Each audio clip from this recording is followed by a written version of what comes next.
Well, ladies and gentlemen, if you've joined us live here, good morning, good afternoon, good evening, wherever you are. It is time to run these heats through 206 Masters, your first heat out on track for the afternoon, one of two heats of the session. I'll tell you what, talk about heat. It's heating up a little bit here as we go through, as it's warmed up nearly 80 degrees here in Georgia as we get ready to run here. Todd Barron, Danny May, Eric Fagan, Brad Davis, Ryan Kirk, Joshua Smoker, your top six here.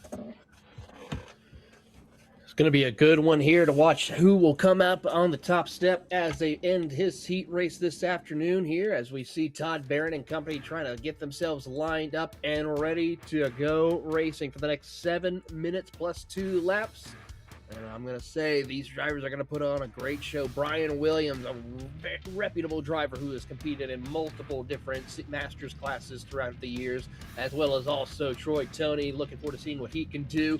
Curtin Davis, Fagan, Danny May, and Todd Barron to lead us once again to the green flag.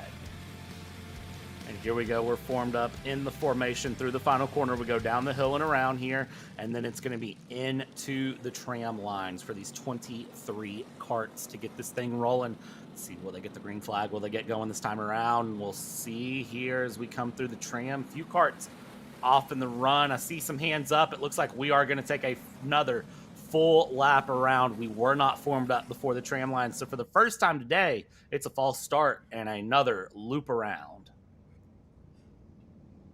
I will say that's the first time we've ever had that, and of course I have to say it's probably due to the fact of just all of the drivers that were in this group. This is one of our biggest classes in the field, other than maybe our 206 seniors that will come out later on this afternoon. So a lot of drivers trying to get lined up and ready to go. Yeah, it looks like about 5 carts were late leaving off of the starting grid through to get out onto track, and those were the ones we saw at the tail end there going through. And some things to note, coming out of the S's is where the formation cone is. Now, I talked earlier about the minis. You know, the mini and the micros, they were forming up extremely early, but those 2 white cones there, that is technically the formation cones. That is where race control is deemed we want you to get in formation here, and then your commitment cone is actually coming into the final corner. So at the commitment cone, you need to be ready to go and have it together in line, slowed down. This is going to be interesting to see where we're at here, as it looks like we are in a better position this time around with more carts together. I think all of the carts are together now. We get into the formation in the tram lines. Let's see here. Do we get the green through? I believe we are green. We are racing here for 7 minutes plus 2 laps for Briggs Masters Heat 1. They get their way through into the first couple of corners. We're going to go down the hill. Let's see down the hill. Does anyone have anything to answer for? It's too wide. It's around up front, though. I believe we do hold true to how we were for the start. Top 3 will break away of Fagan, Barron, and Danny May. Davis will lead that giant gaggle of cars from fourth on back as everyone else further behind tries to jockey for position as they head down the hill. There you see your top 3 working together, trying to keep away from the rest of the competition. And coming through, running really wide there in second place, dropping back a little bit. That is, I believe, the 405 of Fagan, if I'm not mistaken, the cart there, who I think just dropped to third. We'll double check us as we cross the line. The 416 of Michael Gollan rounds out caboose of the field here. Everybody into turn 1 for the first time. Dive for the lead, up in the front, and all right, 206 Masters. I see what you're about here, and it's going to be a big old battle from everyone all the way through this race as we cross the line. Someone almost takes out the start zone cone as we go through. It's Barron, May, Davis, Fagan, Curtin, and Joshua Smoker, your top 6 here. Fastest cart on track, Danny May right now. We'll see if he's able to hold on to that as we go through as well. Top 3, they're not going to get the chance to break away yet, Taylor. No chance of it at the moment because of just all of the battling that's going on here. And now, if you look, Barron and May starting to break away a little bit with Brad Davis stuck. He's going to have some help from Eric Fagan in order to try and close that gap up as they come down into the boot through the S's. Drivers just trying to build up that momentum to try and charge for their proper positioning here around the circuit. There we see one pass for position. Curtin to the inside of Fagan. Curtin and Fagan battling it out there, and that's going to let Davis, May, Barron try to run away here if they can. Down into the final corner we're going to go, and let's see here. Top three, you see that little bit of a gap. Fourth, fifth, sixth, seventh, eighth, a little bit of a gap. And then, again, you see the rest of the field kind of trickle on through together as they go. Top three here have pulled out a 1 second gap to Fagan in P4, and it looks like we have lost Ryan Curtin at this point. Ryan Curtin, not sure what's happened to him, but he is not in the group anymore. That's such a tough break. That was right around the area where we saw him lose that positioning from Eric Fagan now, and that's going to have to see if we can get an update on what happened. But a tough break and a tough start for his heat runs. Not ideal for him at all as we get continuing this race along. Barron, May, Davis. Still your top three, Barron and May, trying to pull a little bit of a run. You see the look over the shoulder back to see where Brad Davis is at. And then Fagan and Martin, fourth and fifth there, holding on steady as we go down into the final corner. And let's see here as they dive in what can be done there. If there's any move to be found in the final corner, it doesn't look like anyone doing anything there. I think it's a matter of trying to close gaps right now is really the big goal. And I say that, though, Davis, Fagan, Martin, they are going through. They're battling, and look behind them. That's a big old jockey for position there. That's Levi Wilbur leading that massive group of karts behind. And here we go. I see one kart slow there. I believe that is Troy Tony who was slow going up the hill, the 444, who it looks like was losing a bit of pace there. We'll see how much that affects him. We'll certainly do see that as everyone's now starting to find their dance partner, breaking away with 2 and 2 drivers here as they work their way through halfway in the race, plus the additional 2 laps as Danny May trying to look his way through, see if he can have some help from behind from Brad Davis, who looks to the inside, pokes his nose, thinks better of it, will duck back into line as they try to make this train a little bit bigger as they approach the hairpin. Fastest kart on track is Eric Fagan. Last lap was nearly 0.6 of a second faster than your leaders here. So he is really trying to make some moves and make his name move up to the front here. That top 5 have closed up. Really, the top 8 are closing up. And then behind them, well, there comes Levi Wilbur, Aranka, J. Brian Williams, Velasquez, who are all coming through. They're battling it out. But right now, it's really top 5, top 6 that you see moving through. Brad Davis slow going up the hill. That puts him under pressure, but nobody's been able to really capitalize on someone going slow up the hill and make the difference. Now down the hill we're going to go. You see everyone going through and cut that chicane as straight of a line as you can. Look at this. Brad Davis looking for a move, trying to go outside here to get a pass through into the double left-hander. Can he make it stick? He wants to go all the way around the outside. He tries to make it work, and I think unfortunately he's just cost himself 3 positions here as he slots in. He's slotted into 4th here. So Fagan, Martin move up. Brad Davis trying to make a cheeky move to the outside, loses multiple positions, and will drop down the order.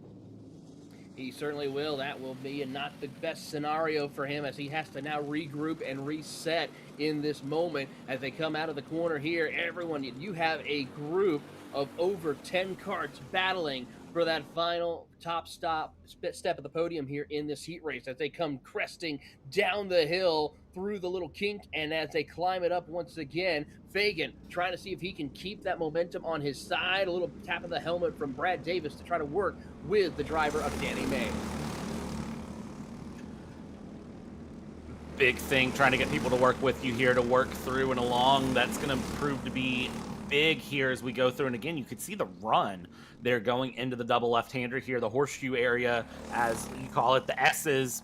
There's multiple names you could call this through here. I think I like horseshoe so far. We'll see if there's an official name on it later. I'm sure I'll get yelled at in a little bit from somebody somewhere, as the 470 there of Martin is right on the back of Fagan, who's right on the back of Barron, trying to continue their way along, trying to keep putting some pressure down here. Going into the final corner, nobody's going for a pass yet. You see a little bit of a look there from Martin, slightly out of line out of the final corner. And now as we go down the front stretch, they're all still just looking for anything that they can do to capitalize at this point as we go down the hill and come back up. Again, is anyone slow? Plenty of momentum being carried through. I think really it's that 418 of Davis that appears to be really losing the most momentum up that hill out of the top 5.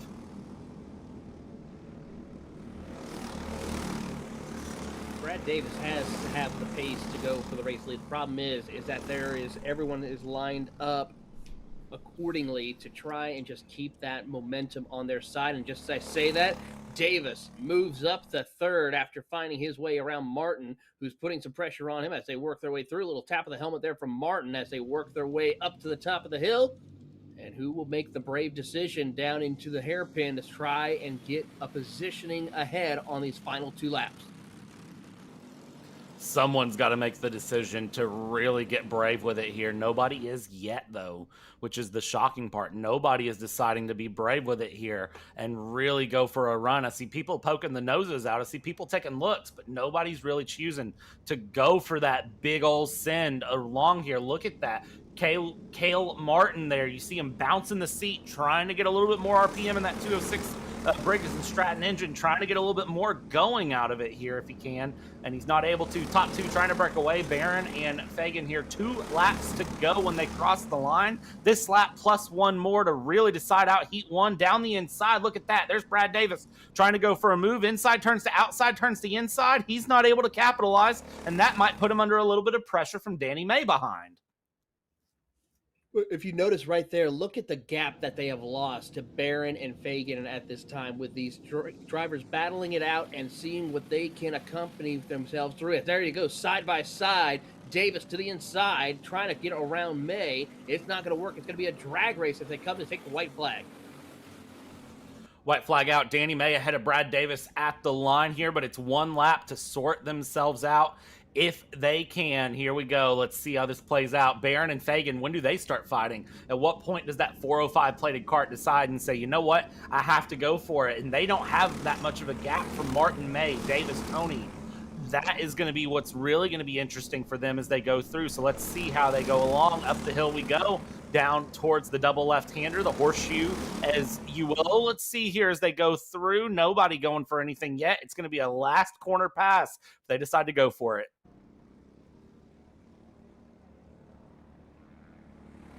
Looking forward to seeing who can be winning this heat race here. Barron just being smooth and consistent into the final corner as they enter the braking zone. That 405, though, of Eric Fagan looking to try to see if he can set something up. He thinks not this time. He will let it go as they come out of the final corner. Drag race for third as they try to see who will be in third position. Give it to Danny May to take the third spot, as here comes this next big group of karts who will come around for position into the top 10, as Orencio and Brian Williams will wrap up the top 10 in position. And going out of that top 10, Wilbur, Miller, Veliquez, King, Wells, Bunner, Estes, Burpo, Zagatus, Insko, Gollin, Galloway, and Curtin.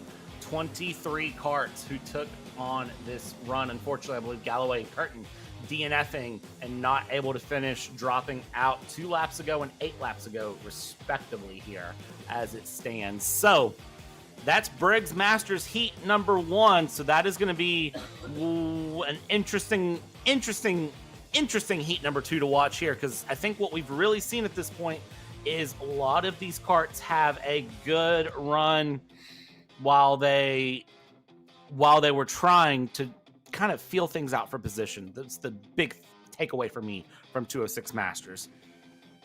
Yeah, I have to say, for those drivers up towards the front, it was more of just being calm and collective, making their right runs come to them. Otherwise, for everyone further on back, it was a dogfight for positioning, trying to get as many positions and points as possible.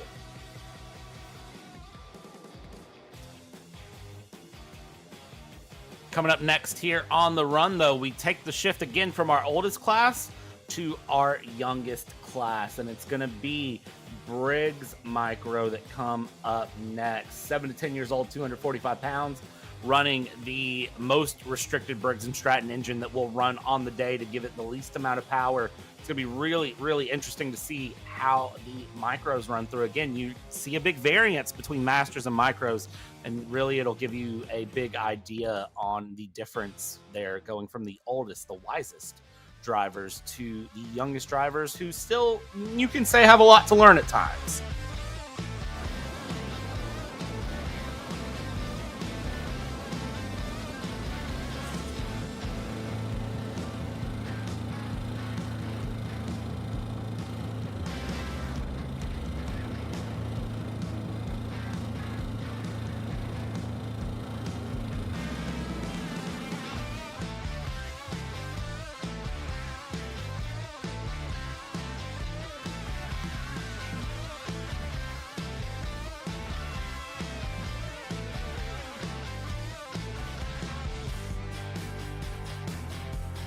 see 206 micros rolling out on track now. 7 karts to go through here and run, and it is going to be this order for your start. Spencer Height will be the first kart out with Caden Pridemore, Remy Boss, Michael Igarino, Jackson Sloan, Ethan Walls, and Jude Boss. You see the karts rolling out here on track now as they get ready to go here for 7 minutes plus 2 laps of action.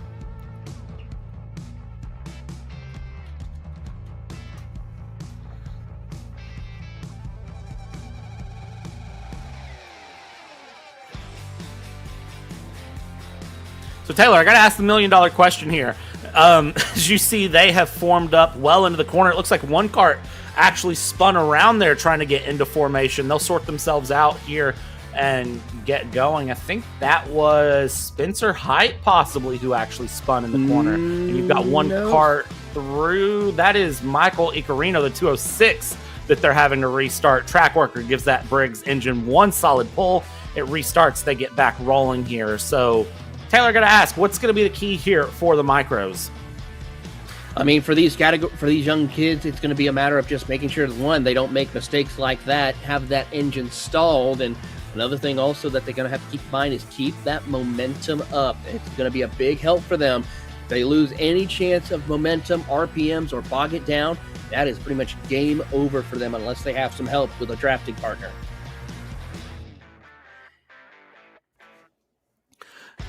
Big hope here for them is that Spencer Height does not have the best start possible and that they can keep a challenge in the front. But then if you get in front of Spencer Height, the problem is you have to keep Spencer Height behind. So let's see how this goes through as we come into the final corner now. Along we go, and let's see how these 7 karts get along. Some bumps, some slams there into the final corner. We're ready to go, says Jude Boss. Let's get this thing rolling. We've got one kart not in the tram lines here. I'll be shocked if they let this start go. And they do actually. So here we go. 7 minutes plus 2 laps. Oh, Crubble, one kart around as they come down the hill. Couldn't catch the number of it, but let's see if they keep going. Nope, he's right there at the bottom of our screen as they go side by side for positioning between Boss.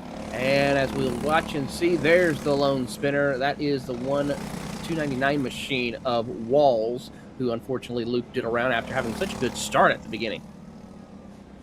Yeah, Ethan Walls have gained several places in that first couple of corners, and then, as you said, just unfortunately looped it around there. I think hit the brakes really hard and locked up the rear axle, stalled the engine, and around she went. So, as karts get rolling here early on, you see the top 3 going through, 4th and 5th battling it out right now as they go along here, given a great challenge here on the run down the long back stretch as it sits. And you look at the track map here, and you look at it, and you go, okay, there's turns in the backstretch. They're really not turns, let's be honest. You don't lift, you don't have to do a lot. It's just good, hard, on the throttle. Just trust the kart to grip its way through. So that's Height, Pridemore, Icarino. So that's Boss and Sloan battling. Jude Boss and Jackson Sloan. Remy Boss in P6, and Ethan Walls, as we said, looped it around there at the bottom of the hill into turn 3, and unfortunately will be in 7th place. Pretty good ways back. We'll see if Ethan can close the gap up here, as we still have some good battling here up at the top of the hill. We go down the, I'm going to call it the side stretch. It's not the front stretch. I'm going to call it the second stretch. I don't really have a good name for it here as the battles continue. Yeah, we're watching this battle with Pridemore, Icarino, and Boss as they try to negotiate into the hairpin. They will go, and as they work their way through, so far, everyone just snakes their way around the S's, and I have to say, Icarino and Pridemore are starting to pull away a little bit as Boss is starting to fall into the clutches. That 218 machine needs to be careful. That's Jackson Sloan, who's now trying to come into play. Let's see what Jackson Sloan can do here to try to bring some pressure in towards Jude Boss as we go through. Crossing the line last time around, a 104 flat, 0.6 of a second faster than Caden Pridemore with Spencer Height. And one thing I will say, though, is that is a big gap in pace. We'll see what Spencer Height can do pace-wise to keep that cart moving here. As we see, there's a move from the 218 Jackson Sloan, Jude Boss trying to find a way past each other there, trying to just take the turn slightly different. But again, if you compromise the entry or exit of that downhill turn 3, that uphill heading through gets much more challenging here. And then it sets you up here on this stretch, this straightaway, really can prove some challenges. Try to take a peek here, not able to make an opportunity to pass. And then we come back around here through this S section and still trying to set up passes here. The 233 Jude Boss and the 218 of Jackson Sloan battling it out for P5. Looking around the circuit here and keeping an eye on your top 2 in the running order of Height and Caden Pridemore. That's now starting to change and going to the favor more into Spencer Height. Is now 2.2 seconds separating himself from Caden as Remy Boss tries to come across the line as they'll drag race to the start-finish line. Who will get that positioning? It will be Jude Boss over Jackson Sloan as they fight for 5th. How long will that stay like that is my question here. 3 minutes, 20 seconds left to go as they run along. And you can see a much tighter line right there for Jackson Sloan trying to take advantage of the run. And Jude Boss there keeping the wider line area able to carry more momentum up the hill, even though it is a longer line around. And you can see Jackson Sloan definitely having the thoughts of, well, this should work to pass, but then it's the case of conservation of momentum playing against Jackson Sloan here as Jude Boss holds ahead, sets the cart right in the middle of the track, trying to take defensive lines here, trying to continue to battle through. And there we go. They might end up side by side yet. They don't yet. They're looking here. And this is going to prove to be a great battle here going down into the final corner. Look at this. Look at Jackson Sloan trying to set things up, trying to cross through, trying to look to put that cart in places where it can go here against Jude Boss. So far, Jude Boss is just not able to get a good enough run here. Sloan is trying everything he can with the toe of the draft as Jude Boss just can't seem to run away at the moment. They're both running identical lap times for the most part and trying to keep the pace going in their favor as, a little wide right there for the 233 of Boss, opening the door for Sloan. And look how slow up the hill Jude Boss was from taking that incorrect line. And that's going to prove a big problem for Jude Boss, because now here's what Jude Boss has to worry about. That 299 of Ethan Walls, who's been slowly putting in some great solid laps here, a second or so running through, and is now going to start to challenge in for P6 here against Jude Boss. We'll see if Ethan Walls can get a pass done here soon as they go through back half of the track.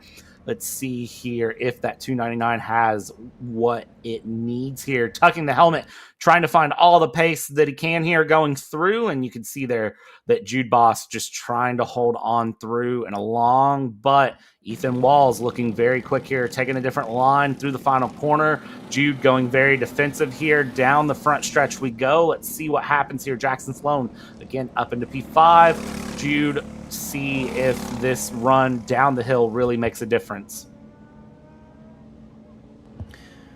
So far, looking through, a little bit of a bobble right there, as now we're seeing the 233 of Boss coming into the clutches of Ethan Walls now. It seems like for Jude Boss, he's just been struggling towards the end of this run, and that could possibly put him in 7th position. A tough break for him as he works his way down the hill, and he's losing more and more time to Jackson Sloan. And that gap to Jackson Sloan continuing to open up here as we go along. Down into the double left-hander we go, and now through the backstretch. And again, just kind of watching to see where Ethan Walls can try to make this pass. Ethan Walls really looking for it here. And the 233 of Jude Boss looking to defend here. You can see the pace difference really showing here. Down the backstretch, the different lines, and that 299 with a clean pass there going through. Into the final corner we go. That pass was done and dusted and over. It's a little bit of a drag race to the line. Is this going to prove to have anything through? Across the line we go. Ethan Walls does have the run. Jude leaps out of it a little bit, and Ethan Walls will hold on to P6 here. Jude Boss now down into 7th, and we'll see here what can happen for them going through here. The 299, the 233. Up front, Spencer Height. It's a 5.1 second gap and continuing to open. Spencer Height not even worried about Caleb Pridemore at this point. Nope, he is not. I mean, Spencer Height, just set another fast lap of the race as he came across the line of 103.31, over a second faster than Caden Pridemore last time by. Michael Iaccarino, Remy boss here. We talked about one boss battling. Now the other boss is battling. This is the 206 and the 288 who are now battling. And let's see where this can go through here. If Remy has some pace, trying to swap back through and around as Iaccarino is going to run there a little bit wide. That is the red cart with the blue helmet. The red cart with the white helmet is Remy boss there. Going through. Down the hill we go, and then up the hill we'll go yet again, checking in with Spencer Height here as we're 2 laps to go. Hard to believe this heats went so fast. So, but a great run for Spencer Height. Spencer Height will cross the line. Next time around, it'll be 1 lap to go. And I mean, I don't know what you say at this point other than just wow. I mean, you're talking about Spencer Height, who's looking to go completely sweeping the entire season as well in the 206 micro division.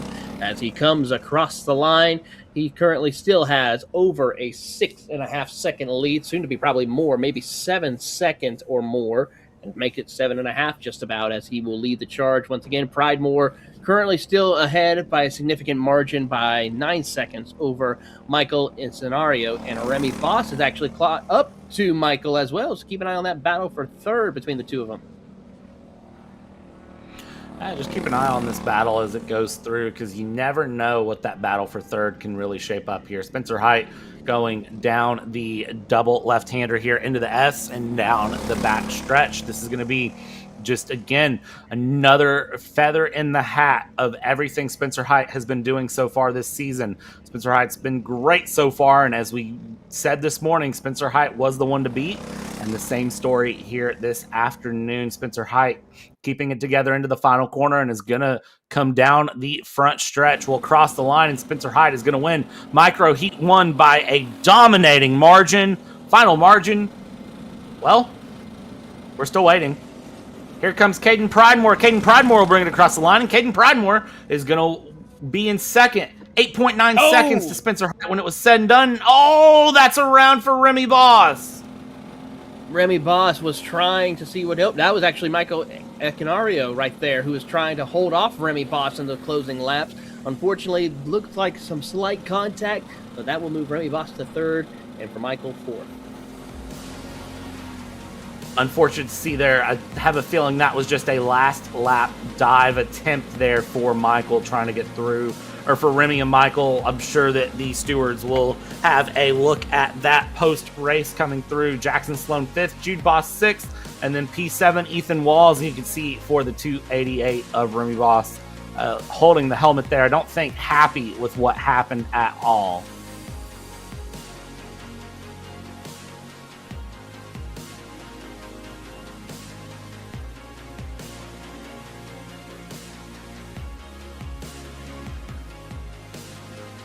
We're going to take a step aside here while they get micros through the scales. When we come back, it is time for 206 Seniors' first heat of 2 heats here of the day. Don't go anywhere. We'll be right back on Kart Chaser.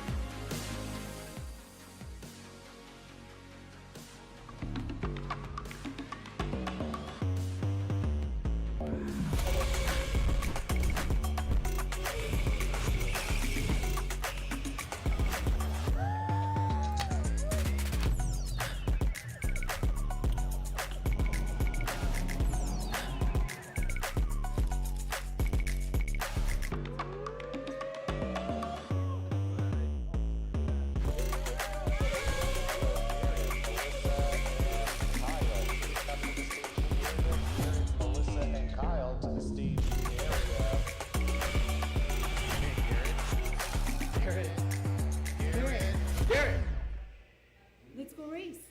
Come on, man.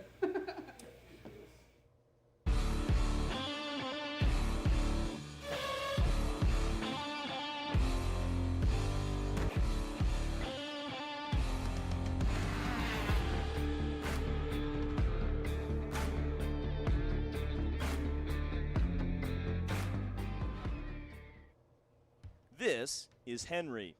Henry feels sad.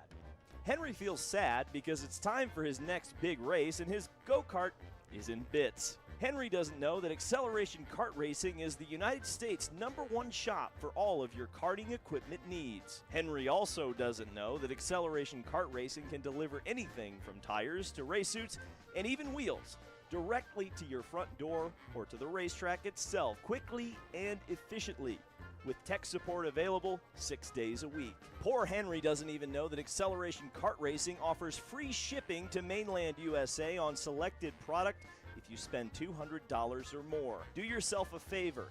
Go to accelerationkarting.com and make sure that you are never left stuck on the pre-grid with Henry. Be smart and don't be like Henry.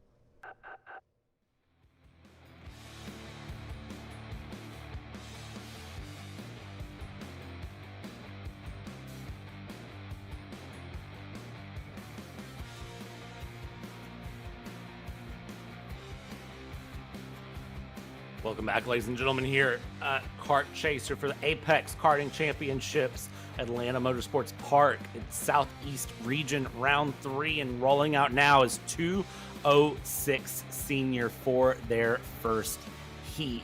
This is going to be an exciting one to watch as well. All of these 206s have been exciting, but this one is going to be just as exciting as all the others, is what I am going to tell you now as we roll out here. 27 karts, 28 karts rolled out here. I believe we had a couple extra join in who did not qualify.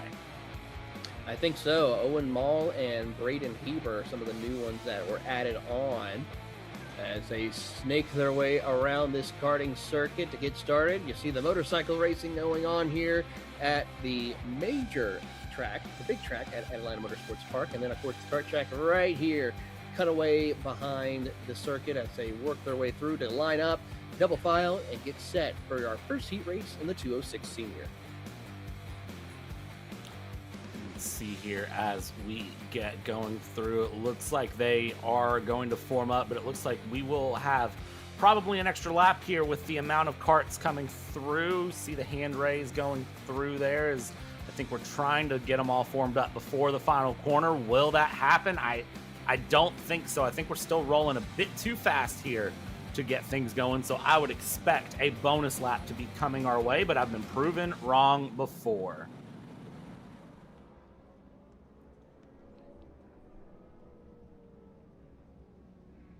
And yes, indeed, it is going to be a bonus lap. Yep, bonus lap indeed.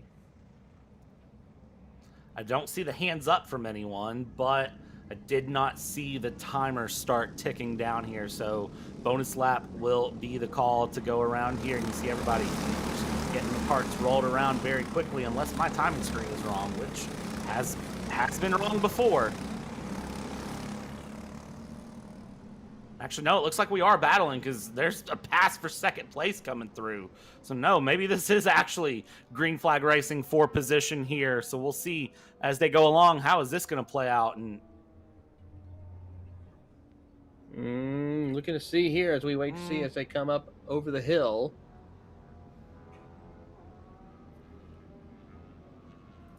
I'm just waiting as they cross timing and scoring, see if it'll show. Yeah, we are racing.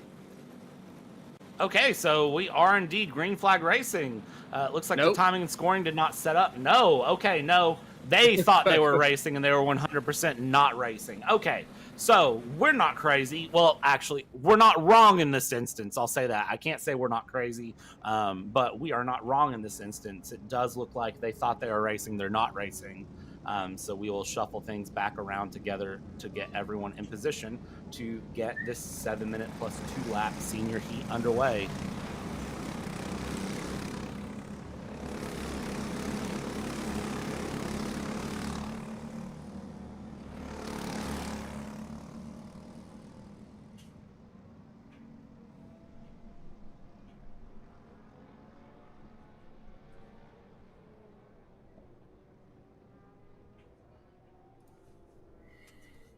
All right, let's try this again. Even the officials are like, what are you doing, guys?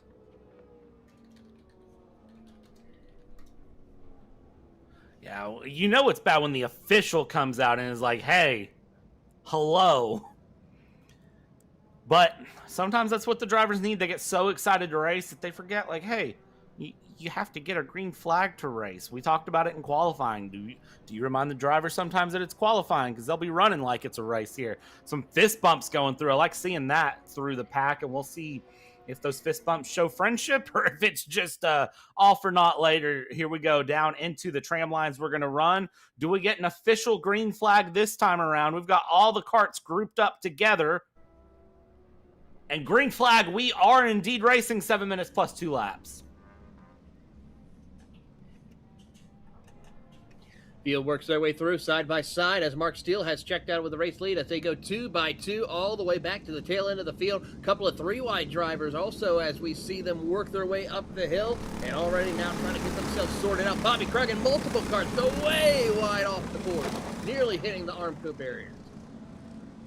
Looks like everyone got away with that potentially. I don't think anyone had any massive barrier impact there, but several carts going wide and along through there in a section. We haven't seen that before, but we also haven't seen really big 3-wide, 4-wide racing yet today as they come through. Everyone you see giving the signal to get going and saying, hey, let's work together. Let's move forward. Let's get this thing ahead as we go ahead and forward and along here in senior. Mark Steele up at the front trying to hold on. We'll cross the line. Let's get an official lineup here of how they've shaped up after a wild lap. One side by side there for 4th place. It's Steele, it's Zaculio, Tutwiler, Wheeler, Schwalm, Bradbury, your top 6. Then it's Jack Sakina, Ryan Sakina, Logan Hickman, Aiden Lieber rounding out your top 10. And it looks like the only loss we've had so far is Bobby Krug, the 911 cart, down in P28. Tough break there for Krug as he will have to try to fight his way through. Henry Wheeler also hot on the tail. How about this? Pass for 2nd place as Sam Tutwiler looks to the inside of Zaculio, could not make the pass work. And as they do so, a couple of other drivers will try to jockey for position as Steele, Zaculio, Tutwiler, and Wheeler pull away from the rest of the field. Trying to pull away here, trying to keep things going. You can see all the hand signals that go in karting. You would think that it would just be racing, but there's a lot of strategy coming in. You'll see drivers give kind of the tap to the helmet and the double point forward. That's the very clear, hey, let's go. You'll see them give point buys and say, hey, you're faster than me. Go ahead and pass me on this way. Or sometimes it's not even a you're faster than me. It's a I don't want you to wreck me with you doing something crazy. Down the hill we go. Big dive there from Henry Wheeler. I thought he was going to get more places than that, honestly. I thought so too, but that will move him up to the 3rd spot. He got a good run coming in his favor, though, as they head down the hill. And he has been known to try to set up a pass right here in this section. He's got help from Tutwiler. Big push coming. Does he poke out and try to go to the inside? No. He's going to stay tucked up behind the driver of Zaculio as they snake their way through the S's. Bradbury and Schwalm trying to work together with the Sakinas to make the charge up to the top 4. Yeah, it'll be interesting to see if these top 4 battle enough, if they will start to have the gap from 5th place close. But you can see right now the top 3 actually pulling away from Sam Tutwiler at the moment here as they try to find a little bit of a gap, a little bit of time, and a little bit of a run here as we go 3 minutes left to go in this race as they cross the line here. And we take a look. Steele, Zaculio, Wheeler, Tutwiler. Fastest cart of the top 4 last time through was Henry Wheeler. They're in 3rd place with a 1 minute .974, and it was a 101.2 for the leader, Mark Steele. But he's the leader right now. He's in a position where he can hold on to it if he can. We'll see what Steele can do in the lead.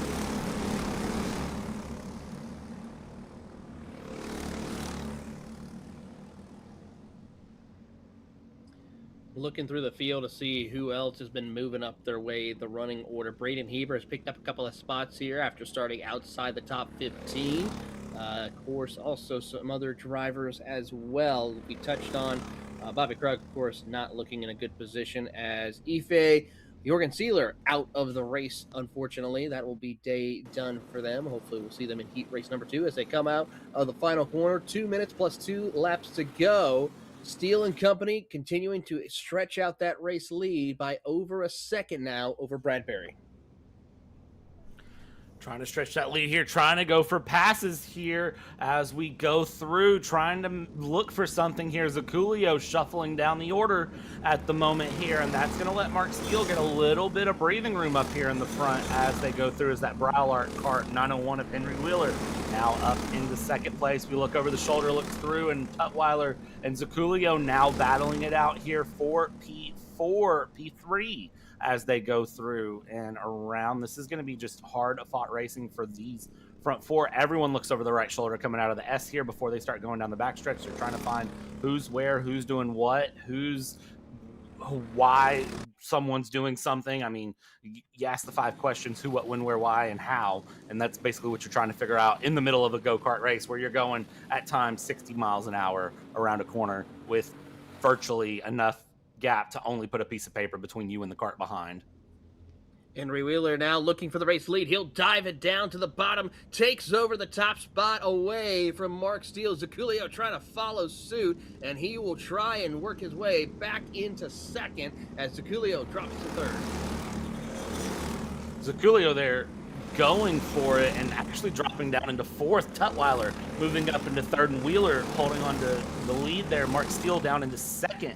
Big shuffles here in the top 4, and again, that's what that downhill, uphill section does. If you lose momentum there, it can prove to be very problematic. Even if you think you get the pass done at the apex of the corner, you still have to get all the way up the hill there. So Henry Wheeler is your cart in the lead now, and that is going to prove to give some great runs all the way through here. Into the final corner we go. It's hard on the binders into the left-hander.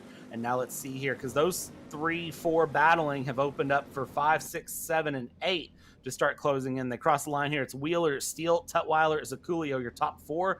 P5 of Bradbury has been closing in the gap here. This is going to get really interesting really quick here with 3 laps to go. We're about to have, I think, more than just 3 or 4 carts fighting for the lead.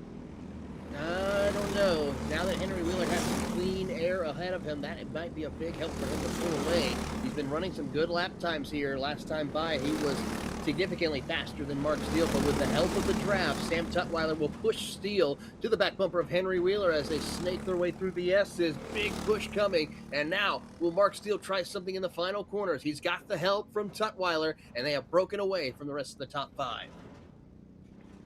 See here what they can do into the final corner. They've got a bit of a breakaway here. It's about a second, it appears, here on track. We'll see how accurate that time is of my guesstimations as they cross the line here. We'll get an update on the timing and scoring. White flag out, 1 lap to go here. Top 3 away from P4 by, well, what do you know? A little bit over a second, 1.4 seconds the gap across the line from P3 to P4. So maybe I do know a thing or two here as we go through the 901. Henry Wheeler being defensive on Steele and Tutwiler going in through past the clubhouse. Let's see how they do going down the hill.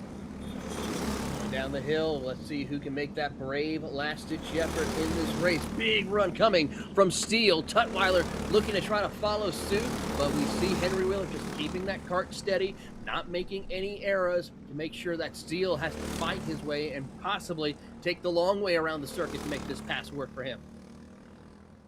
He's definitely looking. I thought he was going to try a switch back there into one of the 2 right-handers here. He's looking. He's thinking about it. He's not making a move yet. Down in the final corner, will it be a dive? He's looking through, or is he going to play conservation for heat number 2? He's going to poke out here. Can he ever run to the line? It's a drag race to the line, side by side ahead here. It will be Steele over Wheeler by 1/2 tenth. Tutwiler in 3rd. Zaculio at the end drops all the way down to 7th. What happened to him the final lap? It's Bradbury, Schwalm, Sakina, Zaculio, Jacobson, Nunez, and then it is Ryan Sakina. We still got one more lap there, Brad. We got one more lap still to go, so there could still be some changes here. Timing and scoring just updated. I know, trust me, I was the same way. Like, I could have sworn it was 2 laps, but they gave us an extra lap here. As we see, can Henry Wheeler respond as they come up through the back half of the course into the braking zone? So far, Mark Steele has got it where he wants to be as they come through the field. Here comes Tutwiler with help from Henry Wheeler. Last lap pass heading down into the corner. Will he have to try the outside? Here comes Wheeler to the inside of Tutwiler. He wants to get 2nd spot away. And now into the final corner. This is actually the final lap here as we go through and along. Let's see what happens here. It's a great run behind going through. So that is Mark Steele getting the win. Tutwiler and Wheeler drag race for second. And then plenty of good runs. Bradbury, Schwalm, Zaculio, and Jack Sakina. Top 7, Graham Jacobson, Anthony Nunez, Ryan Sakina round out your top 10. Braden Heber able to work it up into P15, up 16 places in one heat. That's a big, big move there. It certainly was, Brad. And there you see your top 10 and a tough break for a lot of drivers as they make their way into the scale line.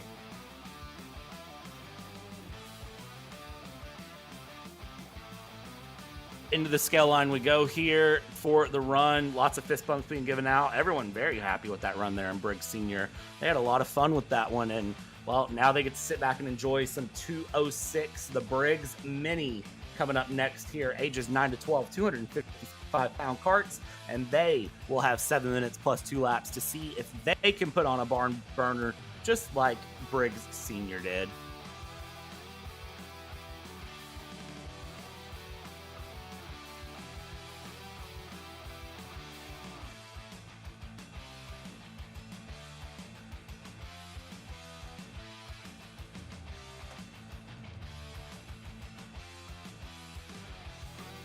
Zoomed in there on the 909 of Danny May. You can see him. He was definitely feeling the heat here, feeling warm.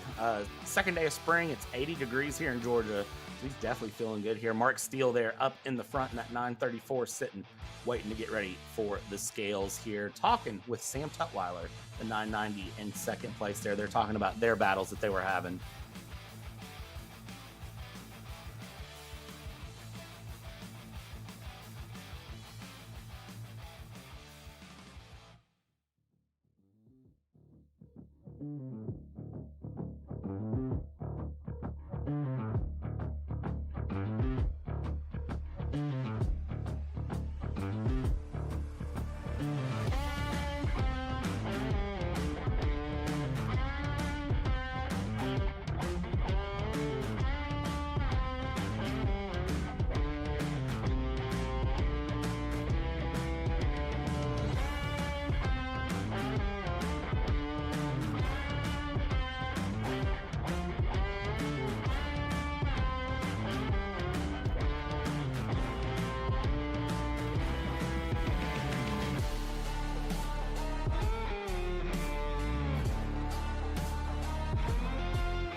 Taking a look here at Atlanta Motorsports Park here at the outer track as the motorcycles running through. They have a red flag they're pulling in, but what's really catching my eye right now is this MG Tires banner as the wind has absolutely picked up here at Atlanta Motorsports Park. The wind is whipping its way around here, and it's kind of interesting to think about how that can affect the carts going through and along as it's going to try to help push them through and around.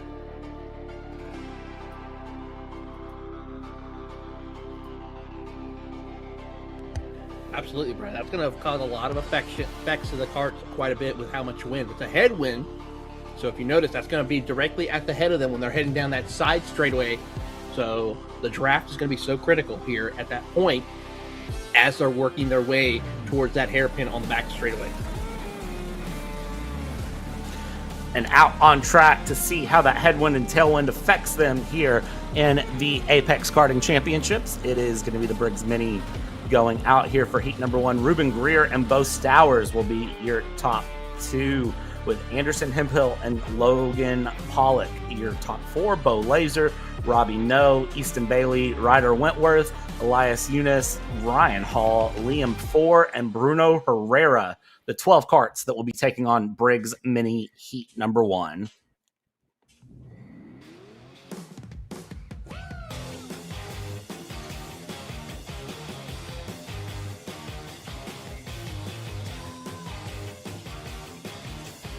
Getting formed up here at the formation cone. The Briggs Minis are as they come through, and they are going to get things set up to get ready to go down into the tram lines and get their run going here. 7 minutes plus 2 laps getting ready to go underway here. A little bit of bump in there from some of the karts in the back towards the karts in the front. I believe that was the 109 of Ryan Hall giving a good shove there through. It might have been the 103 of Elias Eunice giving a good shove through. You see the 104 there, actually, Liam 4 with the hand up.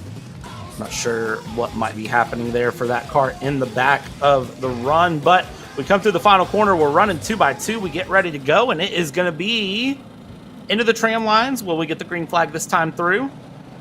Let's see here as we get ready to go. Green flag is out. It's 7 minutes plus 2 laps for the minis as they get going side by side up at the front. It's Greer, it's Hemphill going through, and they are going to settle that one out early along as they come around, and it is going to be Hemphill who takes the lead here through the first couple of corners.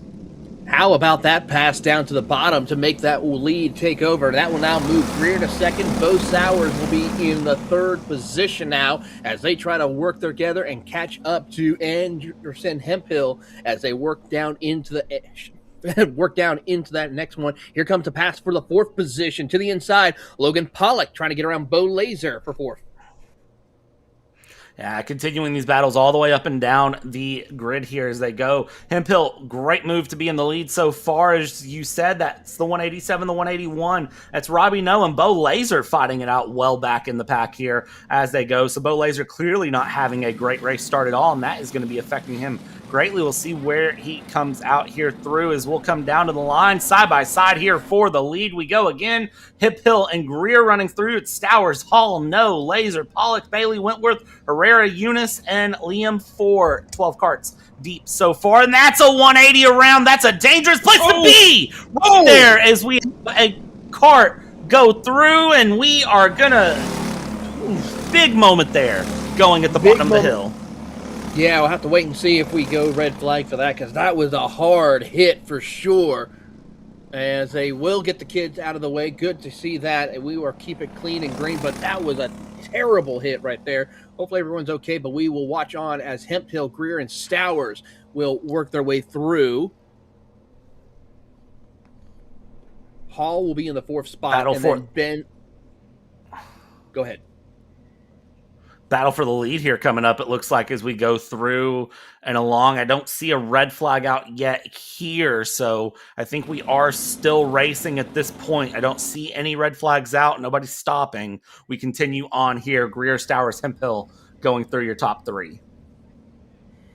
So to get an idea of who those were, Liam 4 was already out. I believe that was Logan Pollock and Bruno Herrera who got together in that situation. We'll wait to hear what officials have to say, but so far everything is good.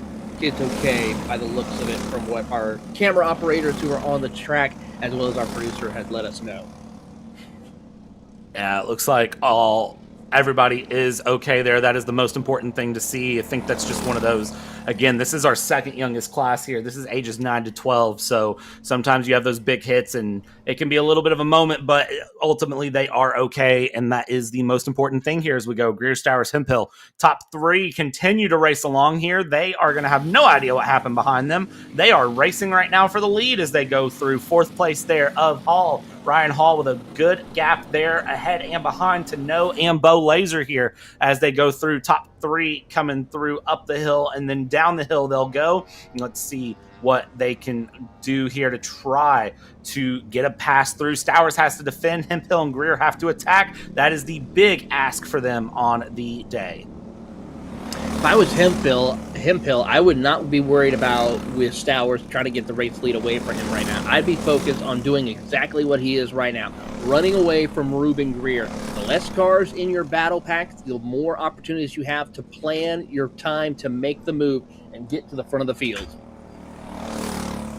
That is going to be the big goal here, is get to the front of the field, plan your moves, do things right. Because remember, we've seen this time on and time off, time and time again, where if you go for a move and it doesn't stick, it puts you in more danger to lose a spot than you ever had the opportunity to gain a spot here as we go along and continue through. Under 3 minutes to go, we cross the line again, looking over the shoulder there. Hemphill is looking to see where Ruben Greer is and if there is any challenge from behind. But as of right now, they need to just keep working with each other as they go through. You can see just how wide they're taking that exit as well. They're using all that momentum conservation that they can going through. If you didn't pay attention in physics class, sometimes karting gets difficult because conservation of momentum, that is something you really have to know to drive a go-kart.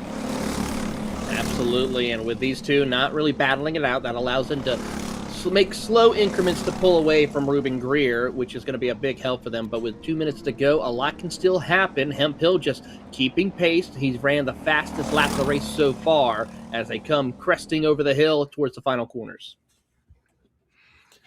See how they play out in this final corner. Under 2 minutes to go when they cross the line, so we can call it like 5 laps to go here at this point as they come through.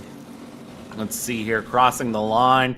It is still holding steady where it was, 0.5 of a second separating Greer from Stowers and Hemphill as they go through. And you can see the helmet tuck there from Bo Laser trying to catch up, or Robbie No, I believe that actually is, trying to catch up to Bo Laser here, coming through, keeping a good run there. That's the 187 again, Robbie No, the 181 of Bo Laser. They are trying to fight things out here. This is the battle for P5, and they're kind of in a similar position as well. Nobody really up front, nobody really behind for them to worry about. It's just those two battling with each other here.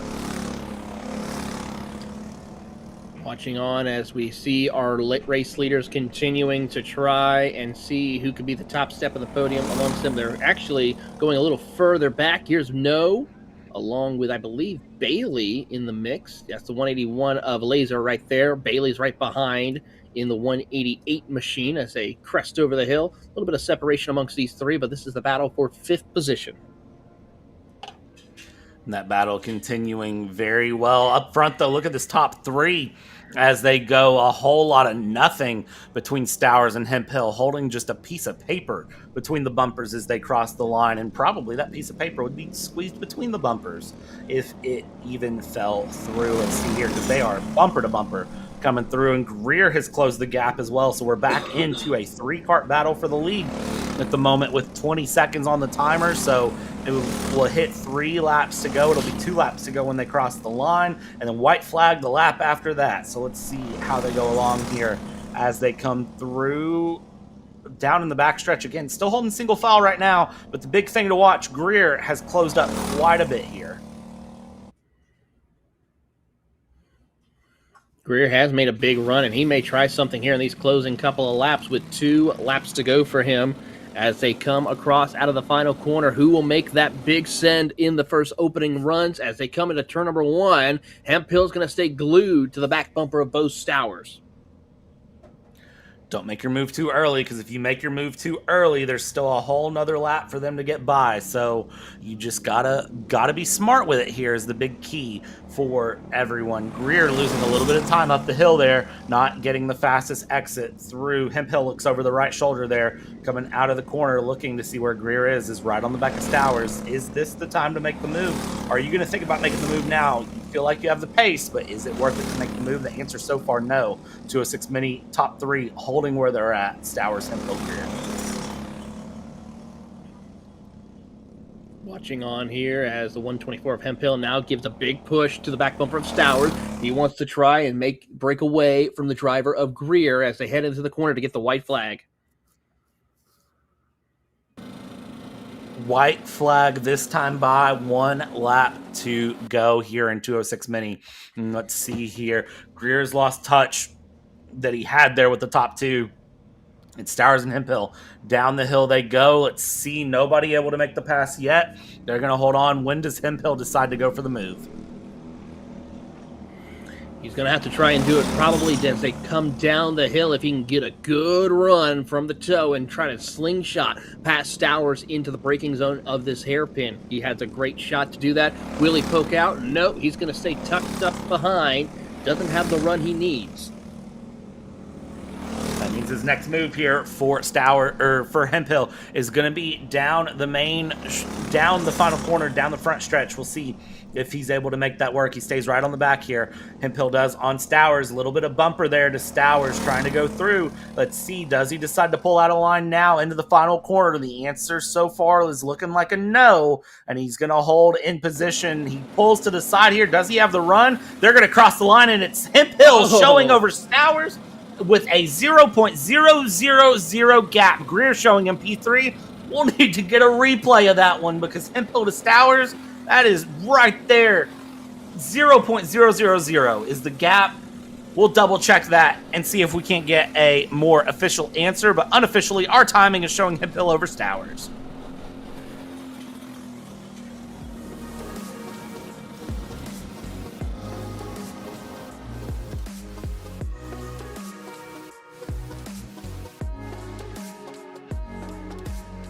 What a great mini heat one here to go through and see, and your top 10 finishers there going through. And then, of course, Bruno Herrera and Liam Four not finishing as we go and check out these karts. As we take a quick moment, next coming up here, a little bit of track cleanup to do. It's 206 Juniors for Heat 1 next, and then we have Heat number 2s coming up. Don't go anywhere here on Kart Chaser. We'll be back momentarily with 206 Juniors.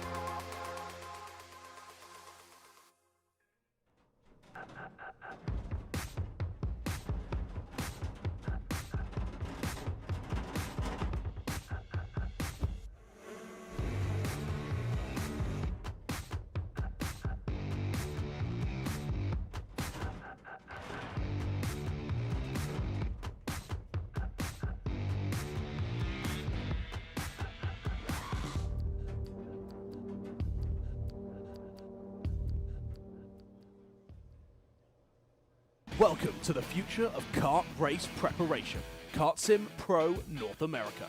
Featuring laser-scanned North American kart circuits and precision-tuned kart physics developed using real telemetry, dyno and tyre data, Kart Sim Pro North America delivers the most advanced and realistic kart simulation experience available today.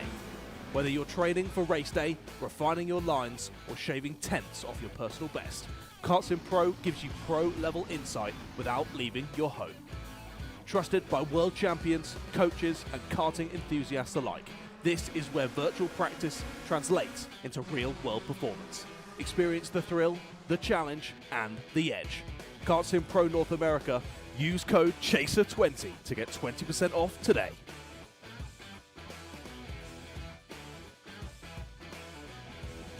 Hi, I'm Jackson.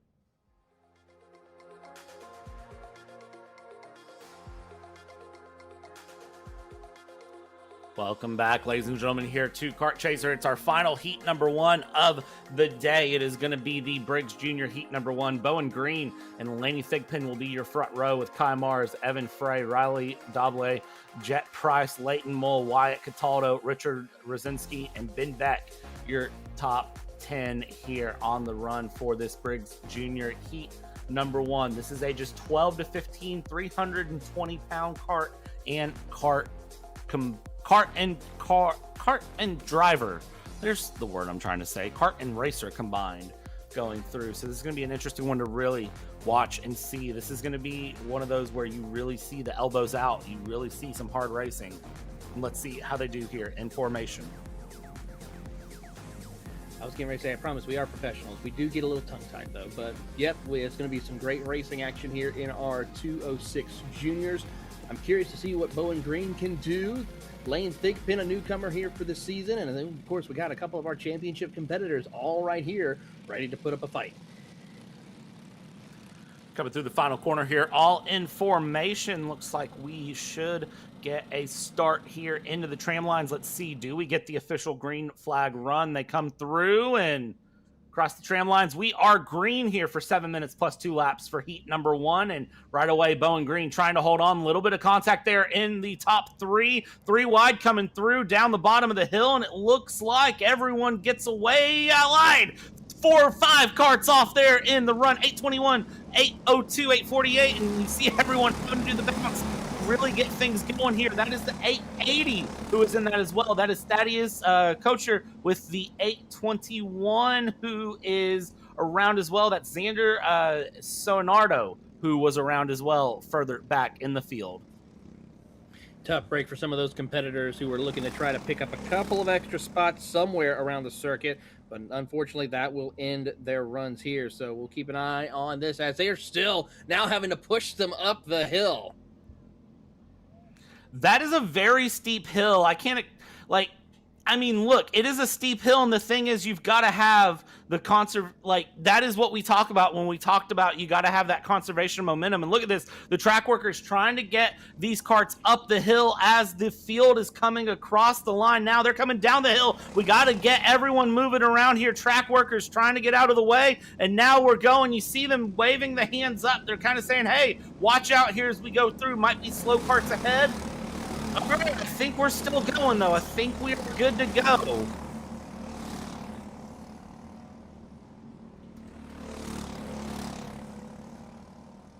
Oh, we have a battle for the third position between Leighton Mull and Thigpen. I think Mull does get the third spot away as they work their way through. Leighton Mull now going to go for second as he tries to get around Kai Mars. Trying to go for that pass there around Kai Mars coming through. You see a lot of karts bumper to bumper up in the front of the field here as they continue along and go through. Dive down the inside, and no dive down the inside to be found for anyone. I was wondering if there would be a dive down the inside here as we continue straight along, keeping the run through. Green, Mars, Mull, Thigpen, Price, Frey, Dablier, Beck, Cataldo, and Siva Kumar, your top 10 here as they go through, and they're all within just a whole lot of nothing. Your top 6 all separated by half a second here in your picture. The problem is one kart pulls out of line and it starts to build a domino effect and let people spread out. Absolutely, and that's not a good situation for some of these drivers who are trying to pick up spots. When you see them working together like that and starting to pull away, you don't want that. You want them battling. As you see some hands gestures coming out there from the 815 machine of Jet Price. He's trying to find any little bit of extra help he can to have the chance to go for a shot of a top 3 as they come into the braking zone. So far, everyone works their way through single file pretty much throughout the top 10. No one's making a move just yet in these final few minutes. Yeah, looking to see what can happen here. 3 minutes, 45 seconds, plus 2 laps to go as these karts continue to put some pressure down, up and down the field and around. You see the one kart there. That is Thaddeus, the 880, who is off to the side, who is just having to kind of sit and wait at this point now. Kart wasn't able to make it up the hill, and that hill is as steep as you think it is. These karts have some torque behind them, but, you know, again, it's just... it's that much elevation change here around this track, especially in that turn 3-4 section. It is that significant of a hill coming through. Look at the hand signal there from Bowen Green to Kai Mars saying, let's break away here. Let's get away. Let's go.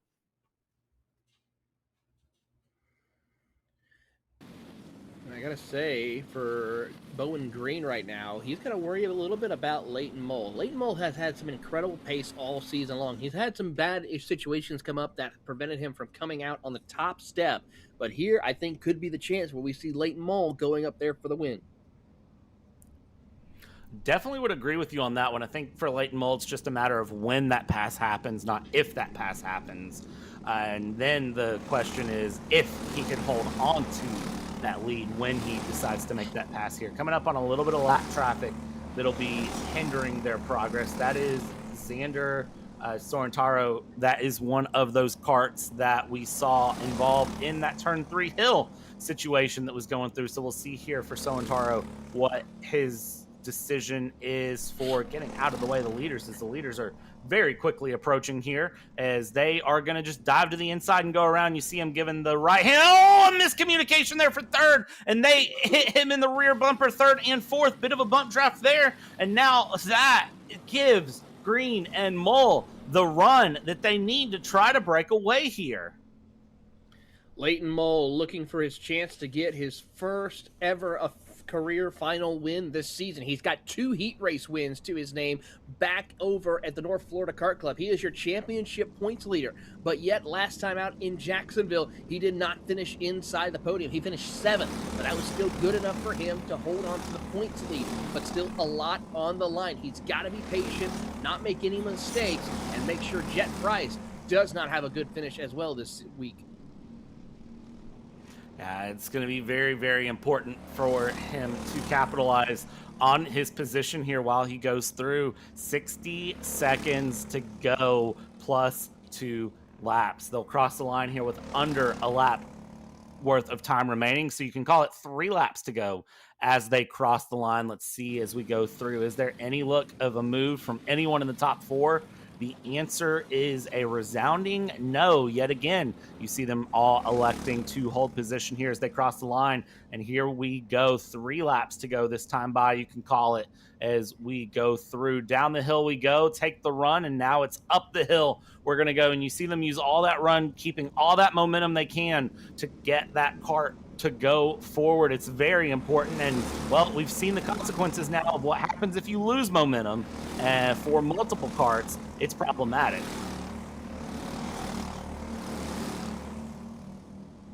Certainly is problematic indeed as they enter down into the braking zone.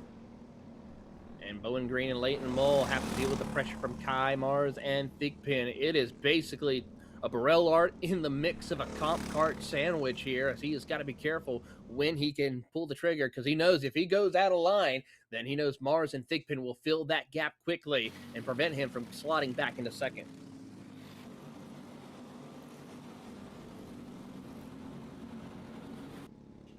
Cross the line here, 1 lap to go now. Sorry, no, 2 laps to go.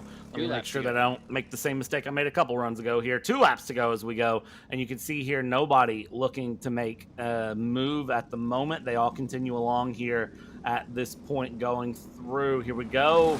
Around down the hill we go again. We'll see if they can hold single file, and they will for now. Heading into the double left-hander. I see right there, Kai Mars goes to pull out for a move, isn't able to make anything stick there. And Green and Mole just, they don't even flinch. They hold their racing line. Certainly do. It's just a matter of if anyone's going to pull the plug here and try and see if they can make their own luck and try and get the race win in this heat race. Leighton Mole has already collected at least 2 heat races. In fact, swept them last time out in Jacksonville, looking to continue that. But here comes to the inside. Kai Mars looking. He's going to have help from Thigpen across the line with the white flag in the air, and they send it down to the inside, moving the driver of Mole out of the way, and now that'll allow Mars to drop back as Thigpen takes 3rd spot. Mole shuffled all the way into 4th place there as they go through. Let's see how this final lap shapes up as they go along down the hill. Look over the shoulder there, looking to see if there's any pressure. Bowen Green goes. He's going to defend the inside here. He's going to really defend the inside if he can. Let's see if he can hold on to it. Swap back one way into the other. They're side by side coming through. A little bit of contact. That's going to open up the door even more now as we come down the back stretch.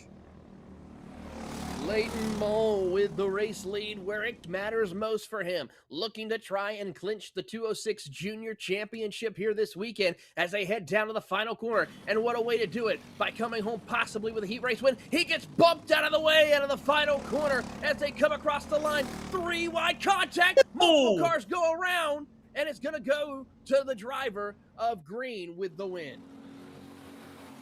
Thigpen, Mole, and Kai Mars all together on that final run of the straightaway. And you saw very quickly Leighton Mole throw his hand up and say, "What was that?" Well, that's what happens when 3 karts try to squeeze into the space of 1 kart tram line on a run down the front stretch. Not going to say who went in, who went out. That's not my position, really. I don't know who went in, who went out, who went where, but the stewards will definitely have a look at that. But what a fireworks way to finish out heat number 1. We had everything in that heat. We certainly did, and it's going to get even more exciting, and I got to say, it could possibly be tempers flaring amongst drivers in this heat race after that. Oh yeah, ladies and gentlemen, if you didn't know, we're not done. We still have heat number 2 coming up. So if you're joining us trackside, if you're joining us on Kart Chaser, if you're a member, we genuinely appreciate you being here. If you're joining and watching this later as a restream just for fun, hello from the future, from the past. We hope you have fun. Stick with us here. When we come back, we get to do everything we just did over the past hour all over again for heat number 2s. We'll be back. Hi, I'm Jackson with Alpha Race Hub. Alpha is an all-in-one motorsports software solution that can solve all the software problems you need for your track, facility, or series. Alpha can cover all your software bases, from online registration, digital e-waivers, a proprietary timing and scoring software, incident management, automated points tabulation, tire and barcode scanning. We even have our own mobile timing app and rental kart activity management software. If you're looking to consolidate your motorsports software solutions, reach out to us at alphatiming.co.uk.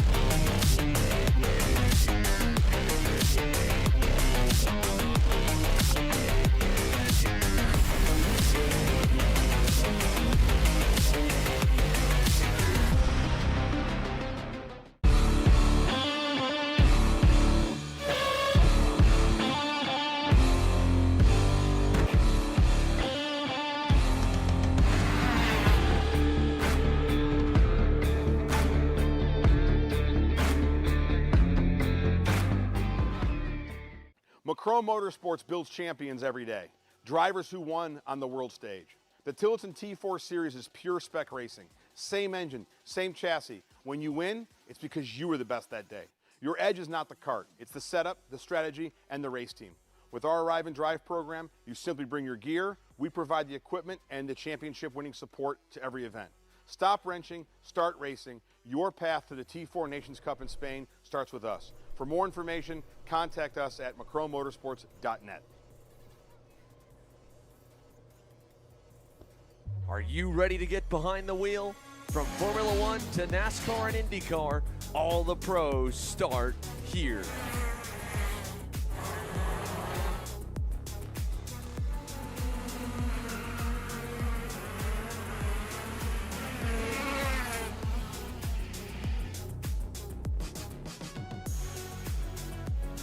For more information, check us out online at mcckarting.com or call us and go racing today.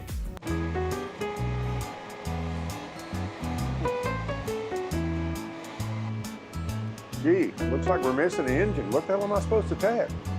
What do you mean? It's my Greyhound. It's all I need. Where's the rest of it? It doesn't matter. It's a Greyhound. You gotta make way. Okay, you're good. I'm sitting by here with Kyle, our race winner. Tell me how you did it. You were blazing fast out there, and I mean, you don't even have a go-kart, man. Tell me about it. Yeah, you know, Norberg, Schmorberg, the Greyhound-powered Greyhound was great today. You know, it makes the difference. And the team's been working really hard back at the shop, and, you know, just shout out Greyhound. Thank you, Kyle.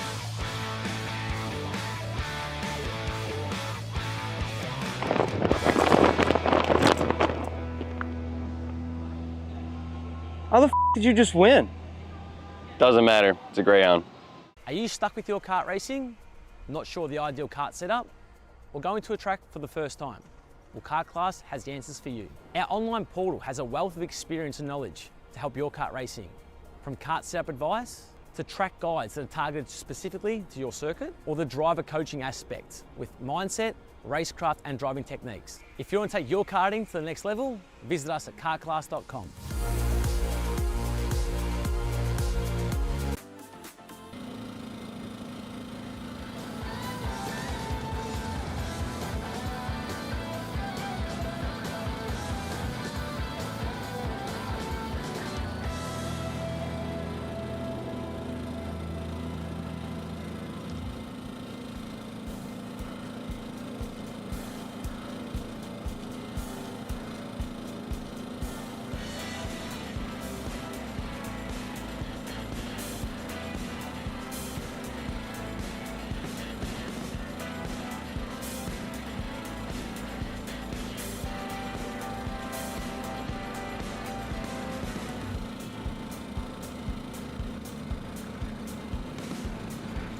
And welcome back, ladies and gentlemen, here to Kart Chaser, where we're going to do everything we just did over the last hour. Yet again, heat number 2 rolling here for 206 Masters. And they'll get ready to go. We'll see how these karts handle things, how things shuffle up, and, well, what happens. It's Barron, it's Fagan, it's Danny May, it's Brad Davis, it's Ryan Kurt in your top 5 here. Going to be an exciting one for sure, Brad, as we watch these drivers work their way through to start our second round of heat races. Hard to believe how quickly the day has gone. We only have 5 more races pretty much, and then we're done for the day pretty much. Kind of interesting to think that here in about an hour and 15 minutes time, we will be done for the day. And at that point, well, we'll see how everyone feels. If you're local to the area, go find some fun to do. Take a break, relax. Maybe go to bed extra early, because remember, tomorrow is Sunday. And what do we have on Sunday? We got even more racing coming up on Sunday.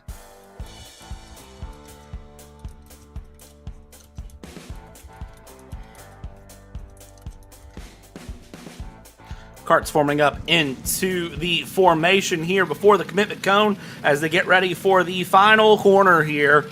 Coming through 2 by 2. We're formed up in our group. Here you can see, again, we had a couple issues with that in the heat number 1s with getting these larger grids formed up. Heat number 2, you can see that they learned from the first. They get it together. Let's see here. Do they get rolling? Do we get green this time through? We're waiting. We're looking. We're going. We're green.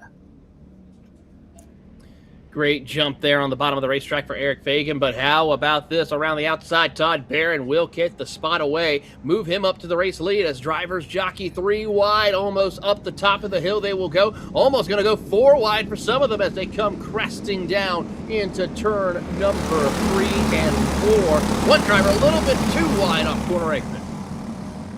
One driver a little bit too wide there, but everybody's still going through, and along we go into the double left-hander, and let's see here if there is a pass to be found. There's not in the front, but further back, you can see side-by-side for position we go. That is for P number 6, I believe, P6, P7 in that area. Battling along, and you see a lot of the field going single file here early on in Masters heat number 2 as they go through. I asked earlier because I was curious, and I asked kind of in our back end, I said, hey, am I crazy, or how tall actually is that hill? Because I don't have a good answer. It is basically a 4-story building. I was wondering why the karts were struggling to really go through that, and it's a 43-foot rise here from the bottom here to the top there. That is a 43-foot-ish rise. That's a big run. Well, think about it also. You're going down a 43-foot gap 2 times if you think about it, because up right there, that's probably about the same as you drop down the racetrack. I mean, I have to say, out of all the circuits we've been to, this is truly one of the most roller coaster style racetracks that we've ever seen on Kart Chaser, just with just how much you can do. It's really produced some exciting racing here today, and I'm excited to see tomorrow when the stakes are even higher, what sort of other crazy moves some of these drivers come up with, what they decide to run for. Here we go, back for the battle in P6. Some side-by-side running. They go back into single file here. They keep things going. 4 minutes, 50 seconds left to go. We cross the line. It's Todd Barron, Fagan May, Curtin, your top 4. Cale Martin into 5th here, and you see some shuffling up and around here. That is going to be not ideal for someone shuffling through a bit further back. Yeah, Troy, Tony, and Josh Smoker have dropped outside of the top 5 here as they do so. Chalmers trying to break in and take position, picking up 3 spots, following Cale Martin as they work their way down the hill. There you see them right there in that second group of 3 right behind your top 4. And then we have some passing for position a little bit in that just outside the top 10. That passing for position outside of the top 10, just trying to shuffle through, find as much as you can, and find your way along. If you feel like you're the faster kart, you're going to go for that move early here. 4 minutes plus 2 laps to go. Up front, it's a lot of single file battling amongst yourselves, trying to see who wants to go for a move win. Top 4 hold their position here. Barron, Fagan, May, Curtin. your top four as they go through. Martin a second back from Curtin, as we have Bunner dropping down the order here. Ryan Bunner dropped well down the order there, the 421 going through. Here we go. This is a battle further back. That's Troy Toney trying to get a move on Brad Davis, trying to find a pass there up the hill. Again, that conservation of that momentum to go up that 43 feet incline. If you do it right, you can find positions quickly. Absolutely, Brad. And as we watch them work their way through, Troy Toney actually was quite a significant way up the running order, up inside the top 10 further. But now he is trying to fight his way back through after making a small error and getting passed around by 3 karts. And as they do so, big run coming here from the inside. That's the 485 who gets the door shut on him. That's Sebastian Velasquez, who is trying his best to get up the running order. Sebastian Velasquez there looking very quick so far, and you can see he was looking over his shoulder. He's aware that he's under pressure from behind there in P12, and he looks over the shoulder and then looks back forward and says, okay, you know what? I'm in a bright orange cart. I know that you can see me, and I see you back behind. I'm not worried about it. This is for P16. That's Bunner and Estes swapping positions on your screen here as they go. Look over the shoulder for Troy Toney, the 444 cart.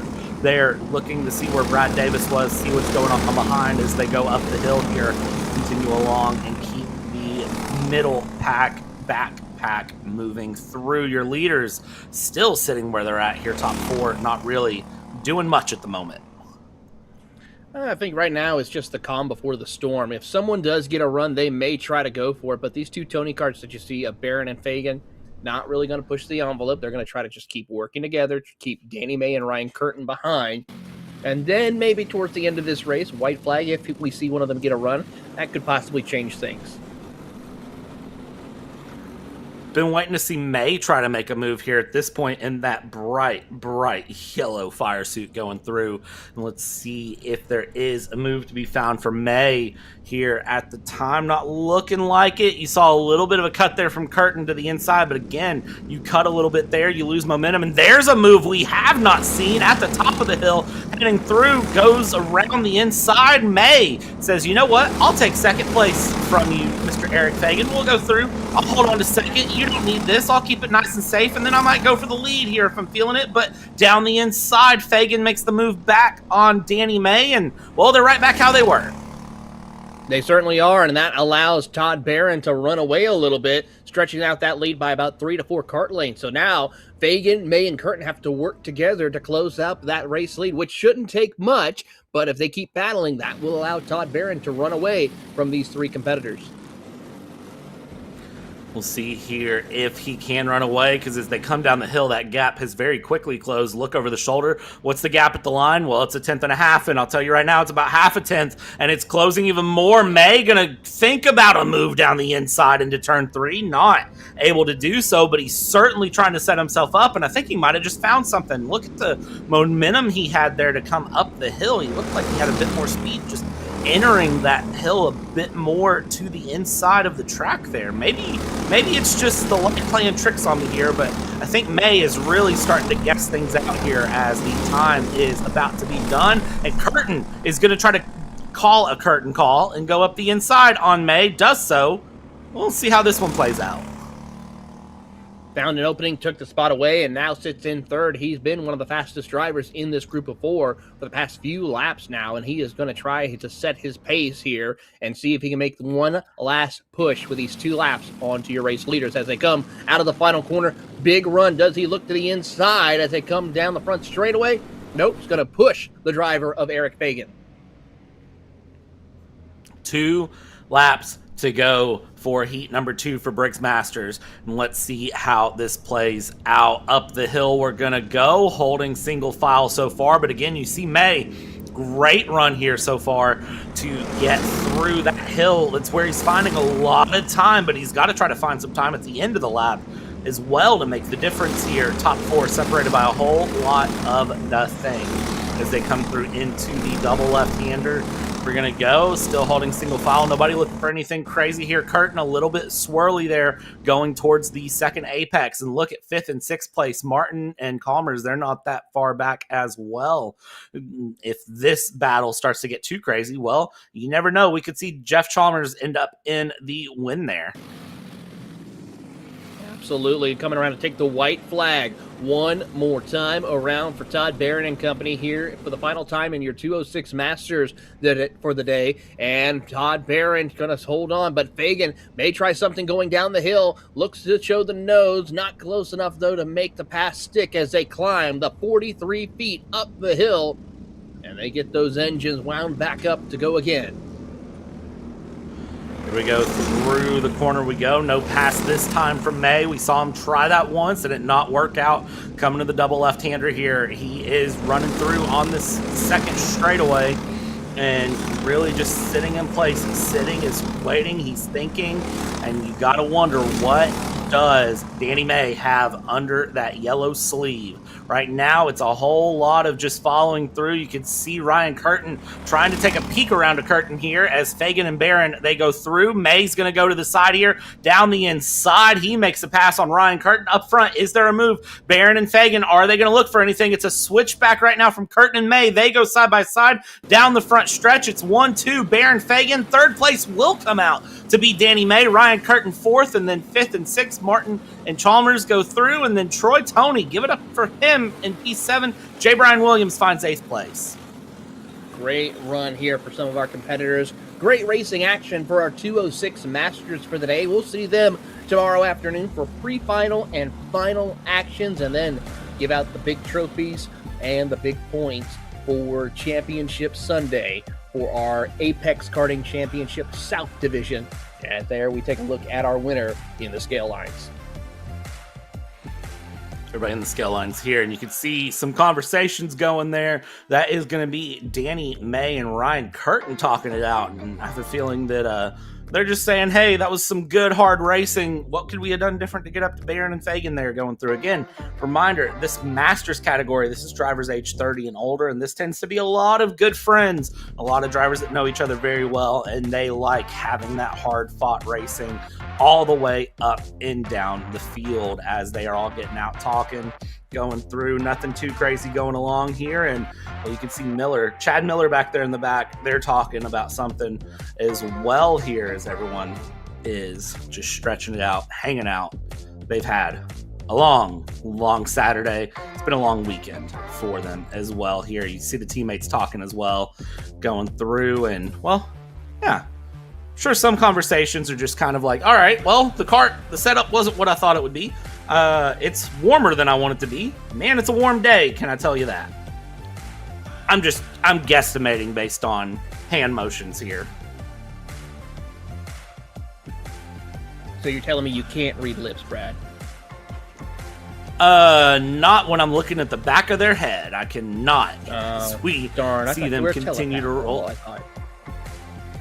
I mean, I can try, but I don't know. You never know. Hey, oh, wait, Taylor, are you telepathically telling me that you're going to give me $1,000 cash?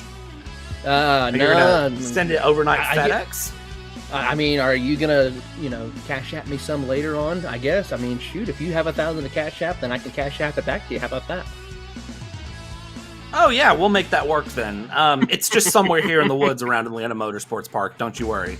Somewhere here in the woods. Couldn't tell you where. Oh, yeah, absolutely. Good luck finding it, though, as we take a look at this beautiful Atlanta countryside here at the rest of the track with the motorcycles running around here. This beautiful complex here that is Atlanta Motorsports Park.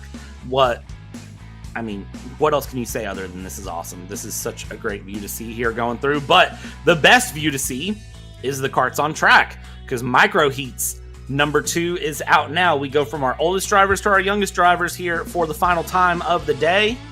6 karts taking things on. Height, Pridemore, Remy Boss, Icarino, Sloan, and Jude Boss. Your 6 micro karts to take on this run. And the question I have, can Caden Pridemore get a run on Spencer Hyde early on? That's going to be a tough one, I have to say. Spencer Hyde has just been so consistent all day long, all season long in your micro Briggs category. So I got to say, it's going to be a tall ask. He's going to have a major incident on the opening lap. Obviously, we don't hope for a major incident, but you never know when great side-by-side racing could be had here. And, well, Spencer Hyde has been so strong up front. It'd be interesting to watch Spencer Hyde have to fight through the field here for 7 minutes plus 2 laps as we are in the formation here. They're holding on with Spencer Hyde, and you can see Spencer Hyde, visor down, ain't even thinking about it, is just rolling through here. And Caden Pridemore is looking to the left saying, all right, am I ahead of you? Am I behind you? What am I doing here? And what do we need to do? They're heading down towards the final corner now to get ready for the run here of the second heat for 206 micros. Again, Height Pridemore. It's been the Height show in every class that Height has ran in morning or afternoon so far today. And we'll see, does that repeat itself?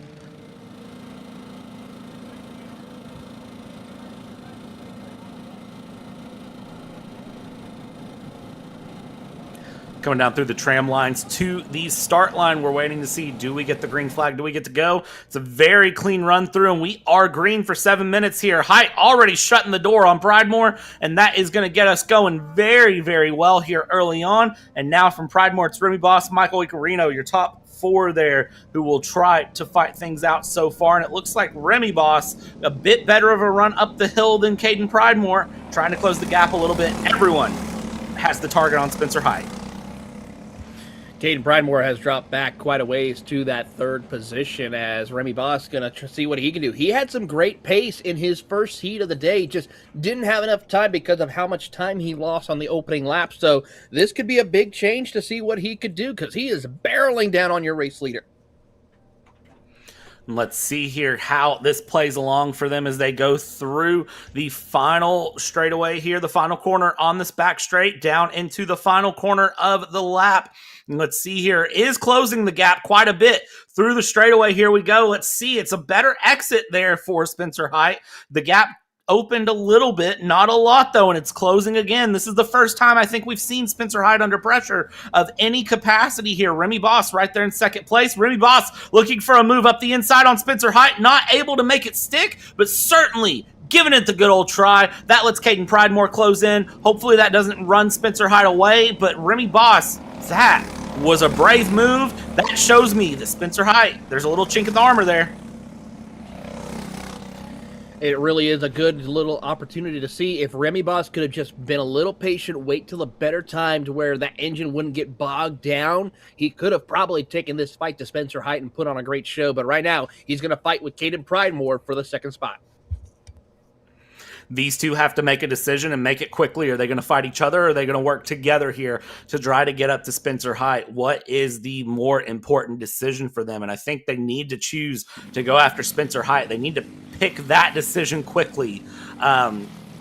Will they do that? I don't know. That's the question, and the answer right now is going to be no. Caden Pridemore looking to make a move up the inside on Remy. Remy not letting that happen, has the pace on the exit, and now down the straightaway we go, or down the hill we go, into turn number 3, and you can see there that 288 trying to do everything he can to hold momentum and go. Caden Pridemore taking a tighter line out. He wanted to try to make a move, but you do that, and then you have 43 feet of hill in front of you that you have to try to capitalize on, and you just can't hold that much momentum when you take that corner that tight.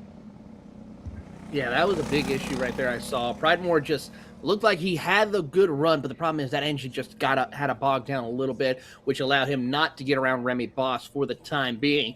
Now, if I was Remy and if I was Pridemore, I would not want to try to battle each other. I would try my best to see if working together they can catch up to Spencer Height. They have the pace, except last time by, Spencer Height was about a clear 0.6 of a second faster. So the question is going to be, can they keep that momentum going and see if they can cause Spencer Height to run those tires a little bit more to fade off for tomorrow's action? They need to draft. They need to leapfrog. They need to do all the things that we know they need to do. Last time over the line, Spencer Height, 103.429. Remy Boss, 103.611. And Caden Pridemore, 103.733. So the time is not there at the moment for Remy Boss solo. A little bit of draft needed, a little bit of working together needed, but right now I think Remy's also having to drive slightly defensive on Caden Pridemore because Caden's going for moves down the hill, and this is one of those things with age that you learn as well. You learn sometimes it's better to not necessarily fight with the guy in front of me to try to get to the kart further ahead of us. Sometimes, you know, that saying the enemy of my enemy is my friend really proves true in karting, and you need to work together here. But right now you could see that little bit of, I don't want to call it inexperience, but that little bit of the age gap into karting is, it shows sometimes, especially in micro. Certainly does. As they come out across the front straightaway here, you see Pridemore going to push Remy Boss down the straight here as they head down the hill. And nope, he's not going to set up a pass. But now he tries cross over to the inside. They're going to drag race up to the top, but just that little extra. When Boss goes out, tracks out towards that outside lane, that's what helps keep his RPMs up compared to Pridemore, who sticks a little bit tighter to the inside, which causes that engine to pog a little bit, preventing him from making the pass.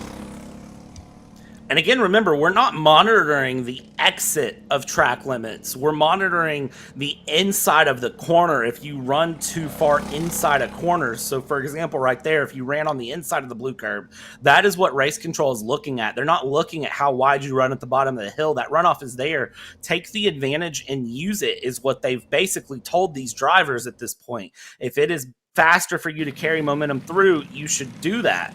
And that is something that I think Remy Boss is very okay to do. And I think for Caden Pridemore, it's just a little bit of maybe I don't want to do that here. And again, you see him going for another move.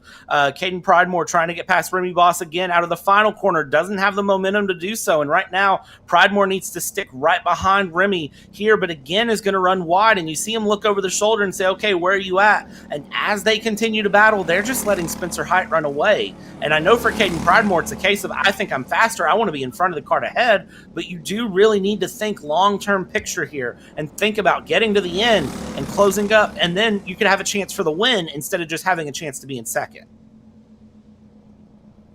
That is always the tough case right here, is when to do certain moves like that and when to start attacking for that position. I think it's safe to say probably not this lap, but the next lap we'll probably see Remy and Caden battling more often for that second spot, because they are now in the point where, like, we're not going to be able to catch Spencer Height unless he makes a mistake. It's time now to go for the points. And for Caden, he needs those points if he wants to move further up the running order. Absolutely, and you see him again out of the final corner take a little peek there with the nose, but he's not close enough to make a difference here and go for the pass. Spencer Height last time through was 0.3 slower than he's been, but that was still 0.6 faster than Remy Boss here. Remy again going wide there through the turn 3 and then holding on to it there against Caden Pridemore going through. This is the closest we've seen Caden Pridemore so far to getting the pass, and as we go through the right-left chicane there very quickly down the straight, it's the closest he's been so far through there. Not able to capitalize yet. Time is done, so it's this lap plus 2 more.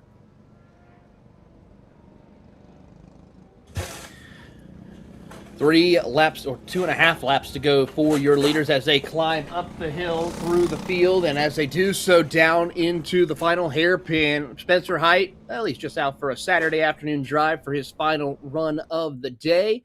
As Pridemore looks to the inside, he wants to try to get second away from Remy Boss as they'll drag race to the line with 2 laps to go. So he's setting that up really well out of the final corner. I think he's thinking about the last lap, making that stick and doing that. And it's going to be a matter for him of he needs to do that and then hold that position across the line. Once they get past the line, it's okay for him if he lets out of it and he goes back into third. But he's definitely practicing that for the final lap here. Spencer Height running away. Pridemore and Boss, your main battle on track currently, your closest battle here on track as they sit along through in this battle for third. You do have to give a shout out though to Icarino and Sloan in P4 and P5. They've had a good race so far as well, holding on in their position. They've stuck very close to each other as they've gone along there further on the back of your screen. This battle up for second place, though, well, this is going to be the interesting one to really watch here as we come through. Spencer Height will cross the line. It's white flag this time around. Again, there's that setup for that inside move. I think he's just practicing it. I don't think he's going to worry about making it stick until this next lap. Here we go. He's going to have to try something here as they come out of up the hill. And how about the run from Pridemore? He did not get down to the bottom. He now went a little bit tracking out like he normally should, and that gives him a great opportunity. He'll look to the inside and try to see if he can set himself up as they approach the double left. An interesting move there from him to hold on. I don't know if Boss went a little bit tighter or Pridemore went a little bit wider, but either way, it worked out really well. This is a great position to be set up in here for Pridemore. He's going to keep some pressure there on Remy Boss going through the S there, and now we go through one right-hander. We go to a second right-hander, and then a third right-hander, and then a left-hander to finish this race. But Spencer Height up front, while they battle, Spencer Height says, you know what? I'll take a clean sweep of my weekend. It's going to come across the line and is going to win 206 Micro Heat number 2. Back behind him, though, it's a drag race to the line. What's it going to be? And unfortunately, Pridemore not able to get close enough, is within a 10th, but not close enough to make that pass. Remy Boss will hold on to second. Great racing for second place as across the line. Michael and Icarino will come home in fourth. Jackson Sloan and Jude Boss rounds out your top 6. Great run from the 6 micros here at Atlanta Motorsports Park. You see them there down in the post race in the scale line here, getting set up and ready to go there. You see Pridemore in third. Everyone talking to each other here. We're going to take a step aside. When we come back, it is 3 more races to end up your weekend. First, it'll be 206 Senior coming up.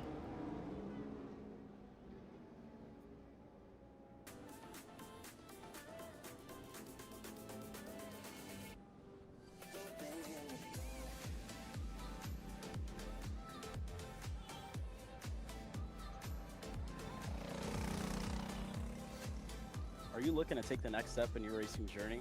Well, look no further than PitFit.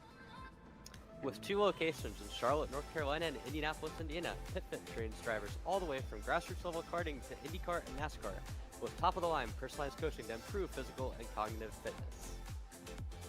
For more information on programs, check out PitFit on Instagram or Facebook today. Cat food marketing. $9.99 a month. Dude, Caleb, wake up. Dude, we're live in 5 minutes. Let's go. Come on. What are you doing? Dude, I'm so sorry. Xander had me in a cat food marketing meeting till like 2 a.m. last night. Come on, man. Do you have anything I can drink? Dude, I got the perfect thing for you. Perico. It's a healthy energy drink alternative. Perico, non-GMO, gluten-free, kosher, magnesium, B12, B6, yeah, it's good. B5, biotin, and 0 sugar? Pericazo! Try Perico, made with natural ingredients, organic caffeine, and supports your metabolism. Try the new official energy drink of Kart Chaser.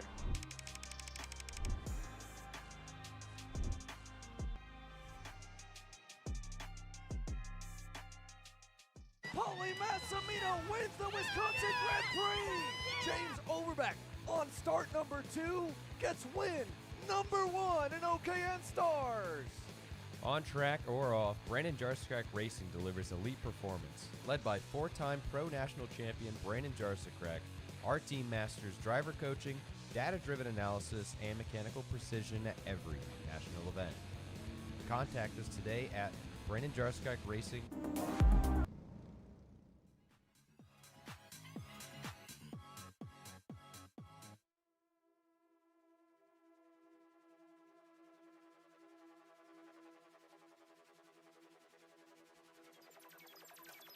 Welcome back to Kart Chaser coverage here. 3 more heats to go to finish up our Saturday run here. It's 206 Senior with the formation lap here. Steele, Tutwiler, Zaculio, Wheeler, Schwalm, and Bradbury, your top 6 running through. Taylor, I'm going to ask you the $1,001 question.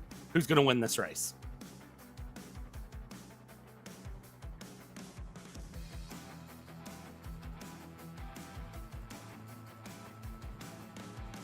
I'm going to have to say Sam Tutwiler sneaks his way through. I hate you have to put me on the spot like that, but you know what? Tutwiler, I think if he can be, he's one of those sneaky ones you got to watch out for. He's going to be patient, but when he sees an opening, he's going to pounce on it and take it. This is going to be an interesting one. See, I think I'm going to say it's Henry Wheeler. Henry Wheeler has looked like he's had some pace so far this afternoon, so I'm curious to see if he can capitalize on it there from that 4th place position here. If he gets a good race start, I think it will be a very, very good heat number 2 for him. 7 minutes plus 2 laps to go to decide things here. We're in the tram lines. We're waiting. We're waiting. And we are racing 7 minutes plus 2 laps here to go for 206 Senior, and it is going to be Sam Tutwiler and Mark Steele trying to hold things through. Will there be any good runs here from the inside? Yes, there will. People running wide, 2 wide, 3 wide. Everyone gets away, though, up the hill. It looks like this time no issues on the hill with anyone stalling out. Everyone keeps it going, and we still hold it side by side here through the back of the field. Little 3 wide action also further back, but now they will settle back into single file motion. Meanwhile, up at the front of the field, as we see possibly some changing for the positions up inside the top 10, Henry Wheeler moving up into 2nd place. He's got help right there from the driver of Tutwiler and Company as they work their way back to the final corner and set themselves up for their opening run. We'll get a full field rundown here momentarily. Coming into the final corner we go. Let's see if anyone goes for any brave moves in that final corner of this 0.8 of a mile track. Crossing the line here is how they shape up. It is Tutwiler, Wheeler, Steele, Zaculio, and you can see McKenzie and Porter dropping well down the order there early on going through. Zoe Porter losing 7 places on that run here. Tutwiler, Wheeler, Steele, Zaculio, Schwalm, Lieber, Jacobson, Sakina, Bradbury, and Ryan Sakina, your top 10. Tutwiler, Wheeler, and Steele trying to play breakaway from the rest of the field with Zaculio and Schwalm, seeing if they do not lose touch to your race leaders as they enter into the double left. And watching on through here, we see the driver of Tutwiler doing what he needs to do as Henry Wheeler pokes the nose out, looks for an opening as we have some passing for position side by side between Lieber, Jacobson, and Tsukita. Big side-by-side there. You see people dropping down the order, running along. That lets the top 5 break away here as they battle side-by-side into the final corner. Here we go. We'll cross the line, and let's see how that shaped up in the back end. Tutwiler, Wheeler. I'm really shocked Wheeler hasn't tried to move up more. Jacobson, Lieber, and Jack Sakina being the big ones there at 7th, 8th, and 9th. Here we go up in the front. You see everyone kind of splitting a little bit for position up the hill, thinking about moves, not able to make moves. And right now, Wheeler really wheeling the cart to try to make a move here on Tutwiler, keeping Tutwiler very much on the toes here. Who's the fastest cart on track, though? It's that P4 cart, Alex Zaculio, there in 4th place, the 989 with a 101.258 last time up, half a tenth faster than anyone else. Yeah, Henry Wheeler was able to make that pass on the downhill section of that 43-foot drop before climbing back up. So he is now settled in for the race lead with Wheeler and Steele Tutwiler and Steele right behind him as they enter into the final hairpin. And no one is going to try anything inside the top 5 as they battle from 7th on back. A little bit of side-by-side action right around 10th spot as they come across the line. That was going to go to Ryan Sakina getting around Jack for position. Continuing along here, keeping the runs through, just trying to find any sort of pass that you can here, but trying to keep not losing momentum, keeping things through. There's a shuffle for position further back in the field. Continue along and go forward. We're just trying at this point to make it through the next 3.5 minutes plus 2 laps, because that is going to be the big key here to make it through the day for this 206 Senior run. As we see some battles for position, 2 carts bump, they lose 1 place, they lose 2 places. That is the danger here. If you battle through, if you go toe to toe and you lose out, you can sometimes lose out to more than just that 1 cart around you. You can lose multiple places here, and we've seen that continue to happen here. You have to be careful as you go through. You certainly do have to be careful as you leave the door open. It prevents you from moving on and possibly losing multiple positions here, as we see that for one driver of Aiden Lieber, who has dropped 6 spots for him right now. Anthony Nunez, following through with some competitors, has moved up 3 spots, first time in the top 10. Amazing to see up 3 spots there for Nunez up into the top 10 here as battles continue along.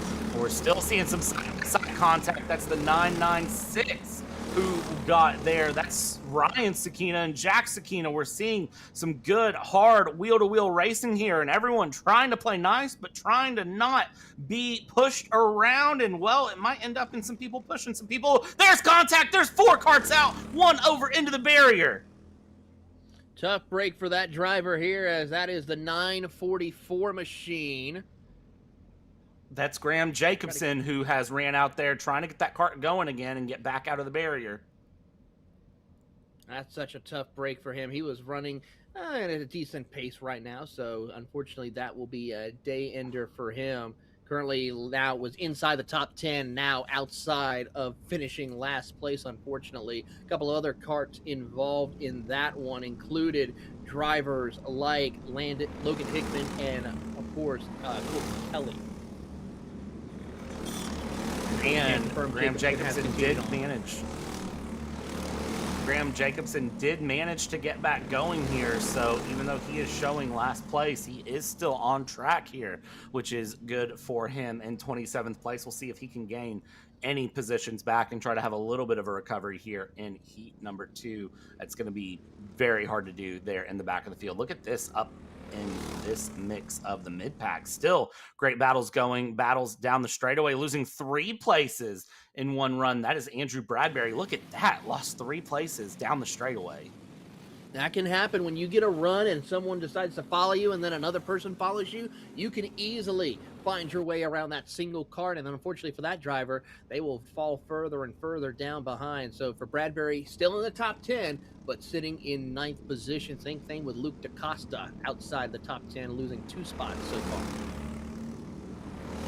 See here, Wheeler, Tutwiler, and Mark Steele all separated by a 1/10 of a second right now. Those 3 carts holding true with each other up in the front, and they have pulled out a 2-second gap to P4 of Alex Zaculio. Here are the top 3 on your screen as they go through. Henry Wheeler, you can see just very much locked in. I've not seen a driver so just locked into position in a minute here, but here we go. This is going to be the shuffle for position. Henry Wheeler drops down into 3rd now. Tutwiler and Steele will go through as we're going 2 laps to go here. So for the moment, Wheeler will drop down into 3rd. It's a leapfrog around. You think that would be bad to drop 2 places, but up in the front with the way they're going, that might be okay for Wheeler if that gave them a little bit more momentum to open up that gap to Zaculio, which it did. Gap now 2.4 seconds. Wheeler is going to work his way back up into 2nd here past Steele, and now we're going to see here if Wheeler can get past Tutwiler for the lead. I gotta say, Wheeler has been able to be one of the few drivers I've seen make that pass and not get bogged down where he loses time or loses the position he tried to gain. So here he goes, down to the bottom of the racetrack. He looks for it, crosses back into line, thought better of it, knew he wasn't close enough to try to set the pass up without causing any issues as they hop over the curbing and climb back towards the half field to take the white flag. And as we come down the backstretch here, looking over the shoulder, taking a look at where Steele is behind, thinking about a move into the final corner. Again, half a nose stuck out there, but just not looking to make the pass back in. Zaculio and Schwalm, they've started squabbling out for that 4th and 5th position here as they are going to go across the line, separated by a whole lot of nothing. Here goes Wheeler down the inside. Henry Wheeler on the inside of Sam Tutwiler, and Steele's going to try to go through as well, as you have the teammates there of Steele and Tutwiler trying to take on the Brylark driver of Henry Wheeler as they go through. Let's see here, look over the shoulder and look around, not really having anything to do here with about a lap, 3/4 of a lap to go.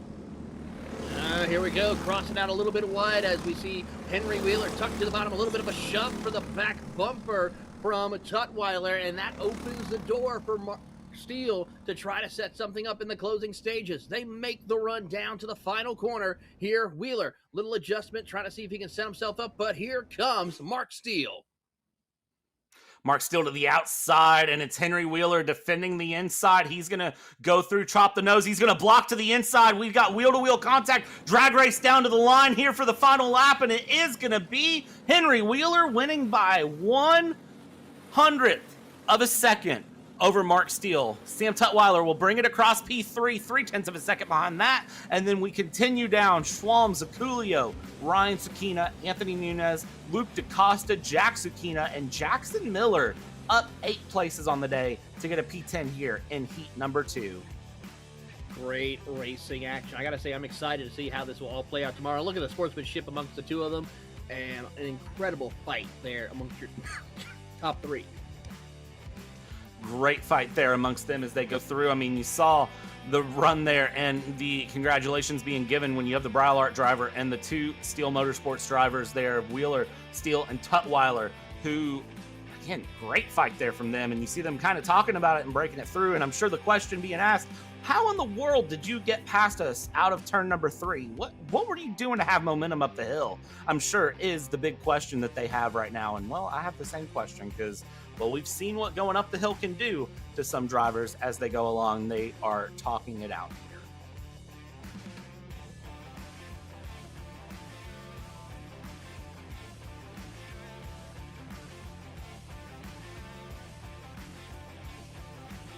As we see the 206 seniors here in the scale line getting set up. Next, karts on track. We again pivot from our second oldest class to our second youngest class. We go to the 9 to 12-year-old 255-pound kart and driver combined weight of 206 mini that will be coming on track momentarily as they go through. They're scheduled on track at 4:52 p.m.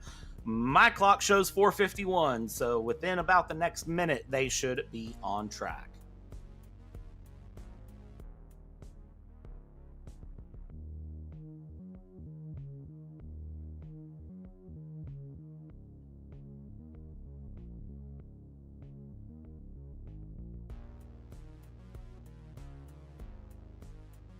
You see everyone gathering up here in the line. They are warming up and going here. 206 Mini next up here on Kart Chaser for some grassroots coverage. Our next to final race here of the day. And I got to tell you what, it's been a lot of fun here so far. They're out on track. Taylor, I got to ask, man, how are you feeling? I'm feeling great. We've seen some incredible racing, probably some of the closest finishes we've seen on Kart Chaser here at AMP, and I gotta say, we are just wrapping up some exciting action here today. 2 more races left for the day, and then we rack them up and do it all over again as we go through your starting lineup of the Briggs Mini Heat Race number 2. And this is going to be a fun one to watch here as your starting grid, taking a look at it, going through Ryan Hall in P10 here. I'm interested to see what Ryan Hall can do as we see the karts going one way, the motorcycles going the other way here around Atlanta Motorsports Park as we are getting all set up and ready to run here on the day. I gotta ask, what would happen if we took the karts up there to the motorcycle track and we put the motorcycles down here on the kart track? Is that an option? Is that an option? Did we miss out on something? I will say the lap times will take a lot longer than what they are now.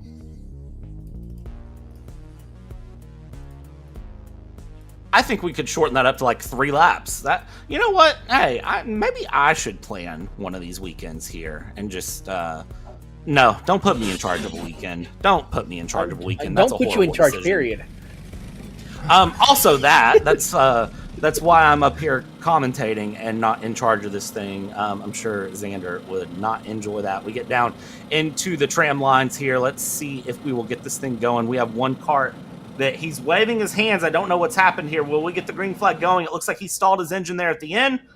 Do we get the green flag? We do. We are still going because he was at the back of the grid. So we are away in racing. Robbie No, Easton Bailey, and Ryder Wentworth. Ryan Hall showing as the top 4 here as they go through. Let's see how they run along as they go side by side up the hill. A lot of drivers going very slow up the hill, especially that 199 of Bruno Herrera. He drops back a little bit here and loses some places up the hill. We'll see if he can regain it going down the hill. Here they come as they work their way through, nose to tail for the drivers of Robbie Noe and Easton Bailey, who will lead us here. And I got to say, this is going to be an exciting one as they work their way through. And then, of course, we have up at the front of the field the drivers of none other than, of course, Ruben Greer and company as they work their way through. A couple of drivers trying to jockey for position as they climb up the hill a little further back outside the top 10. And as they try to find their way through, that was Liam Fort, who was back in the back of that mix, who's just trying to hold on to the back of the pack there of the draft.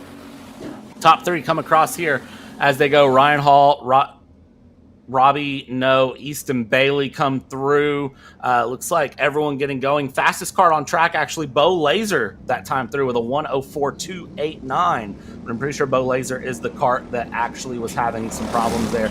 Bo Stowers, Ruben Greer, Anderson Hemphill, and Logan Pollock, I believe, are your front 4, actually. 121, 120, 124, and 189. It looks like with the timing and scoring, they are showing a lot down. They are not actually.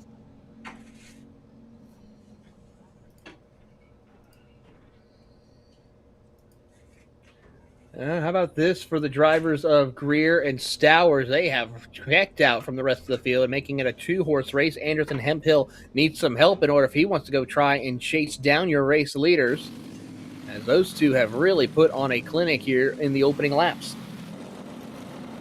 That they have here crossing the line as we go. Under 5 minutes left to go here. Stowers, Greer, Hemphill, Pollock, your top 4 going through. I think Logan Pollock actually not in the top 4 here as we go through. Ryan Hall, Robbie Noe, Easton Bailey, Bruno Herrera. We'll see as we play along here in the front what can happen. That blue and pink cart, yellow helmet trying to follow its way through. That is the 121 of Bo Stowers. That's Ruben Greer holding right behind. If I do not recall, there's championship implications for these two. Yeah, absolutely. There is championship implications here for your Briggs Mini category. As a matter of fact, after the heat races that we just had, currently point swing in the way of Bo Stowers by 2 points right now. So for Ruben Greer, this is very important to get this pass done and try to set up for a great run for tomorrow. See here as they cross the line, you see the thumbs up from the family there on the side. Not sure if that's for Stowers or Greer, but either way, it's good racing from the front too as they go along here and come down the hill. Coming up the hill will go again, that pink and blue cart of Stowers trying to hold off Ruben Greer behind the 121 and the 120. This is going to be a very important battle. Last time over the line, they were separated by 1 millisecond in pace difference, which is not really a separation at all, if we're honest. Identical times here, identical pace. They are truly just running with each other, trying to build a gap. They're doing a great job doing so far, and they are just trying to run their way along. They are certainly trying every which way they can and just make it a 2-horse race. These are the two that are battling it out for the championship. These are the ones that are going to fight for that top step of the podium tomorrow, and they're going to fight tooth and nail as they progress throughout the rest of their 2026 campaign in the world of karting. Coming across the line, 3 minutes plus 2 laps to go for them as they continue to pull away from the drivers of Anderson Hemphill. Continuing to pull away, having a great run here at the moment, gap 2 seconds, and continuing to open up for them as they go along here, diving in through underneath the clubhouse. Now they go down the hill to go back up the hill as they continue to keep things right there, bumper to bumper. Further back here, we still have this great battle. Hall, Ford, Bailey, Wentworth, and Yunez that are continuing to keep a great battle going as well as they run along here up the hill themselves. And you see a little bit of a peek there to the inside, not going for a move. Never mind, we are going for a move down the inside there. That is Wentworth, I believe, going for that move down the inside.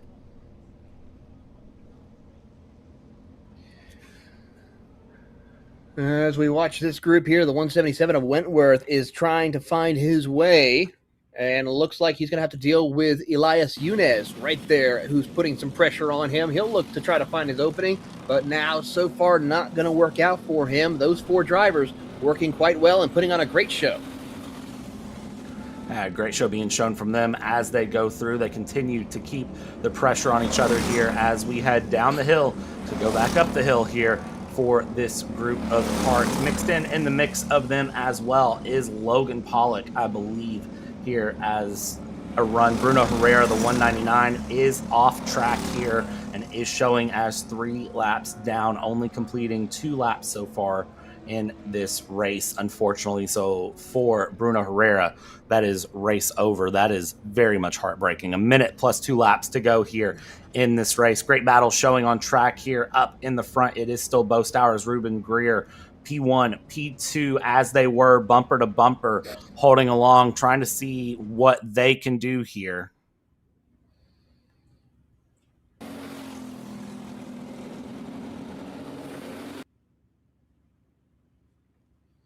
That's Ryan Hall along with Robbie No, who's looking to try to move up further in the running order. Possibly for looks like to be the possible 4th position amongst them. So that will be a good little fight to see who will get a good top 5 finish, as Hall, No, and Liam 4 all working their way through. Actually, that's the 113 of Pollock, who's a lap down, I believe. And he's going to work with Pollock and push No up to position, move him up into the 4th spot. And how about this? Hall trying to go around the outside.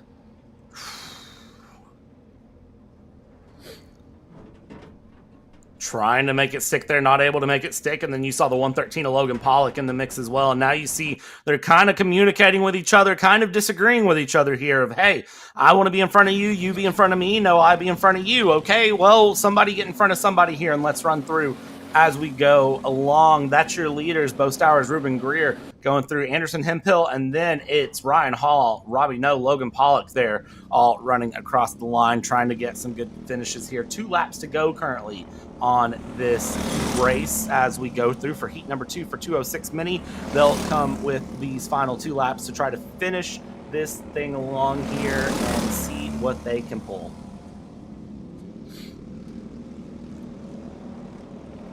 Pollock's going to push with the driver up ahead of him of No as they work their way to get around that driver of Ryan Hall around the outside. And not going to work out, but we got to see what will come of it between that 108-9 machine as he tries to hold off the hard charge of Ben No. Or Robbie No, I should say. Trying to hold off that charge if he can up front here. We go back in for this final lap. White flag this time around for Bo Stowers and Ruben Greer. If there's ever a time for Ruben to try to make like a Ruben here, it was St. Patty's this week.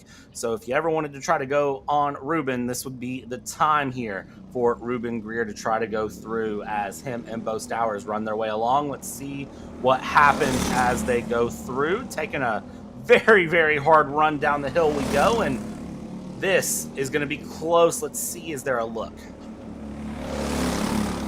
This could be the place to do it as Stowers still holds strong. Greer hasn't really tried to force the issue on any way just yet. He knows he's got the pace to do it. I just think he's just being smart, playing it safe, not ready to make the pass. Now, could he try something in the final corner? Let's see as they come rocketing down into the final curve here, into the hairpin. He will not try anything out of there. He's going to stay tucked up behind as Bo Stowers looks to try to take home another win in the heat races. Coming across the line, it's a last-second little dash there for Stowers, 4/100ths of a second. He holds on over Greer, Hemphill there in P3, and then, well, here comes P4, 5, 6, Hall, No, Pollock. This was a great battle to watch, and Pollock is able to overtake both Hall and No for P5, 4, 5, 6, respectively. Behind that, we will have 4 not coming in 4th, coming in 7th with Wentworth, Bailey, Laser, Yunez, and Herrera, rounding out 206 minis here as they ran. And it's hard to believe that we're almost done with Saturday racing. We just have 206 juniors coming up after this. So don't go anywhere, ladies and gentlemen. We'll be back. And when we're back, it's time for our final race of the day.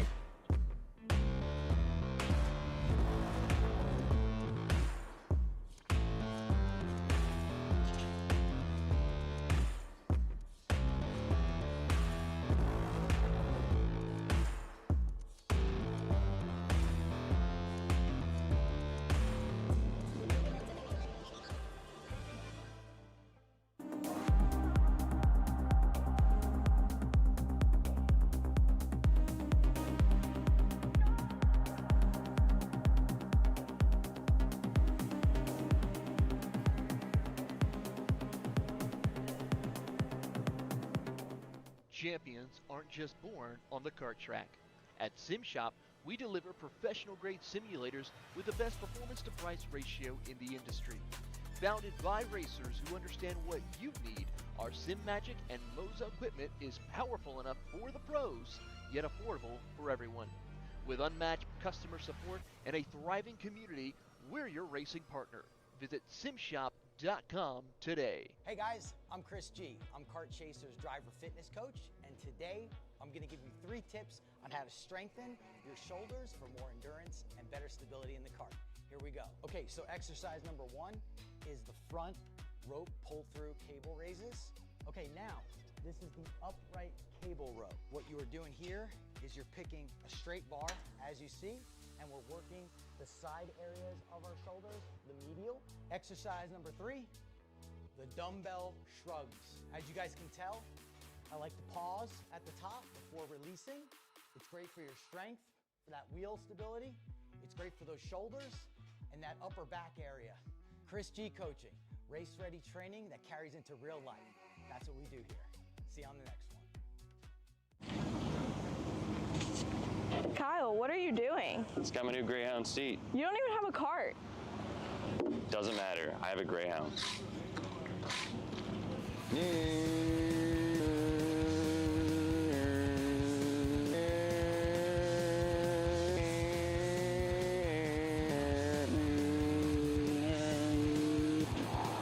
the f is Kyle Cuthbertson? Doesn't even have a go-kart. Doesn't matter.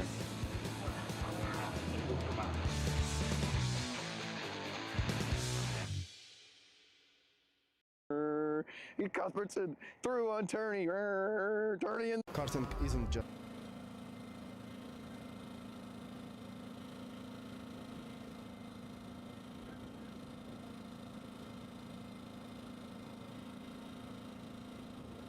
Welcome back, ladies and gentlemen, here to Kart Chaser grassroots coverage here for Apex Karting Championship, the Southeast Region finale here, Atlanta Motorsports Park, the home of this round number 3. It's myself, Brad Dalton, joined by Taylor Rose here as we go through 206 Junior, rolling out for the final 7-minute plus 2-lap heat of the day. It's been a wild Saturday. We've seen some crazy things, and if you missed out on 206 Junior Heat 1, well, you missed probably the craziest Heat 1 that I've seen in a while. Absolutely, Brad, and I gotta say, if anything, what we saw in heat race number 1 for our juniors is any inclination of what we're expect to see in heat race number 2, hold on to yourself and pull those belt tights one more time as we get set for the final heat race of the day. And these juniors are going to put on a show for us as we see the rest of our starting grid. Looking through here as the grid scrolls through, there's a total of 24 karts to take on this run here. We've had a couple extra names add through in the run. Charles Cooper and Hugh Kosher are in the mix as well. So let's see how they handle things as they go along here. We get formed up into formation before the final corner. We get ready to roll, and we'll see for the final time how this race start goes.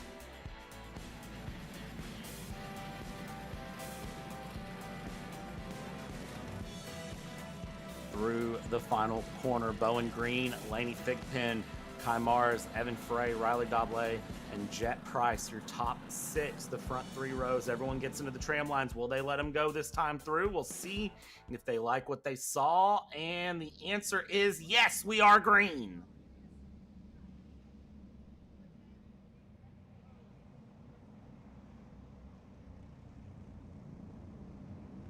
Already running 3 wide here through the back of the pack as we go along. I gotta say, a great start by several drivers in the mid-pack as they work their way up through the running order. And Cooper Mole and company, as we go side by side for the race lead. 3 drivers working against 1, and that will have a new race leader up at the front of the field. That looks like to be Bowen Green up there. And that, I believe, is Bowen Green going through, shuffling all the way back around. We've got drivers going everywhere. Everyone looking over the left shoulder, right shoulder. Things are not settling in here for the junior heat number 2 at all. like they have any other class. It's battling still through, bumper touching, it's wheel touching. It's a lot of great fighting here early on as we get things going. Big off there. 5 karts off into the final corner as everyone gets lined up trying to get going, and we'll see, can we get these karts back rolling? 6 karts, 7 karts were off. That is not a good situation right there. Meanwhile, as we go back up to the front of the field, it is the 812 machine who leads us here in the start. That's Lane Thigpen, who will hold the spot. Not too far behind is going to be the 15 machine right there behind of Jet Price. And Jet Price up into second. That's a big gain there for Jet Price going through. Let's see if Jet Price can get shuffled into third. The answer is yes. That is Bowen Green and the 804 moving up into second place there. And that is going to prove to be interesting there for Bowen Green and Jet Price as they shuffle positions.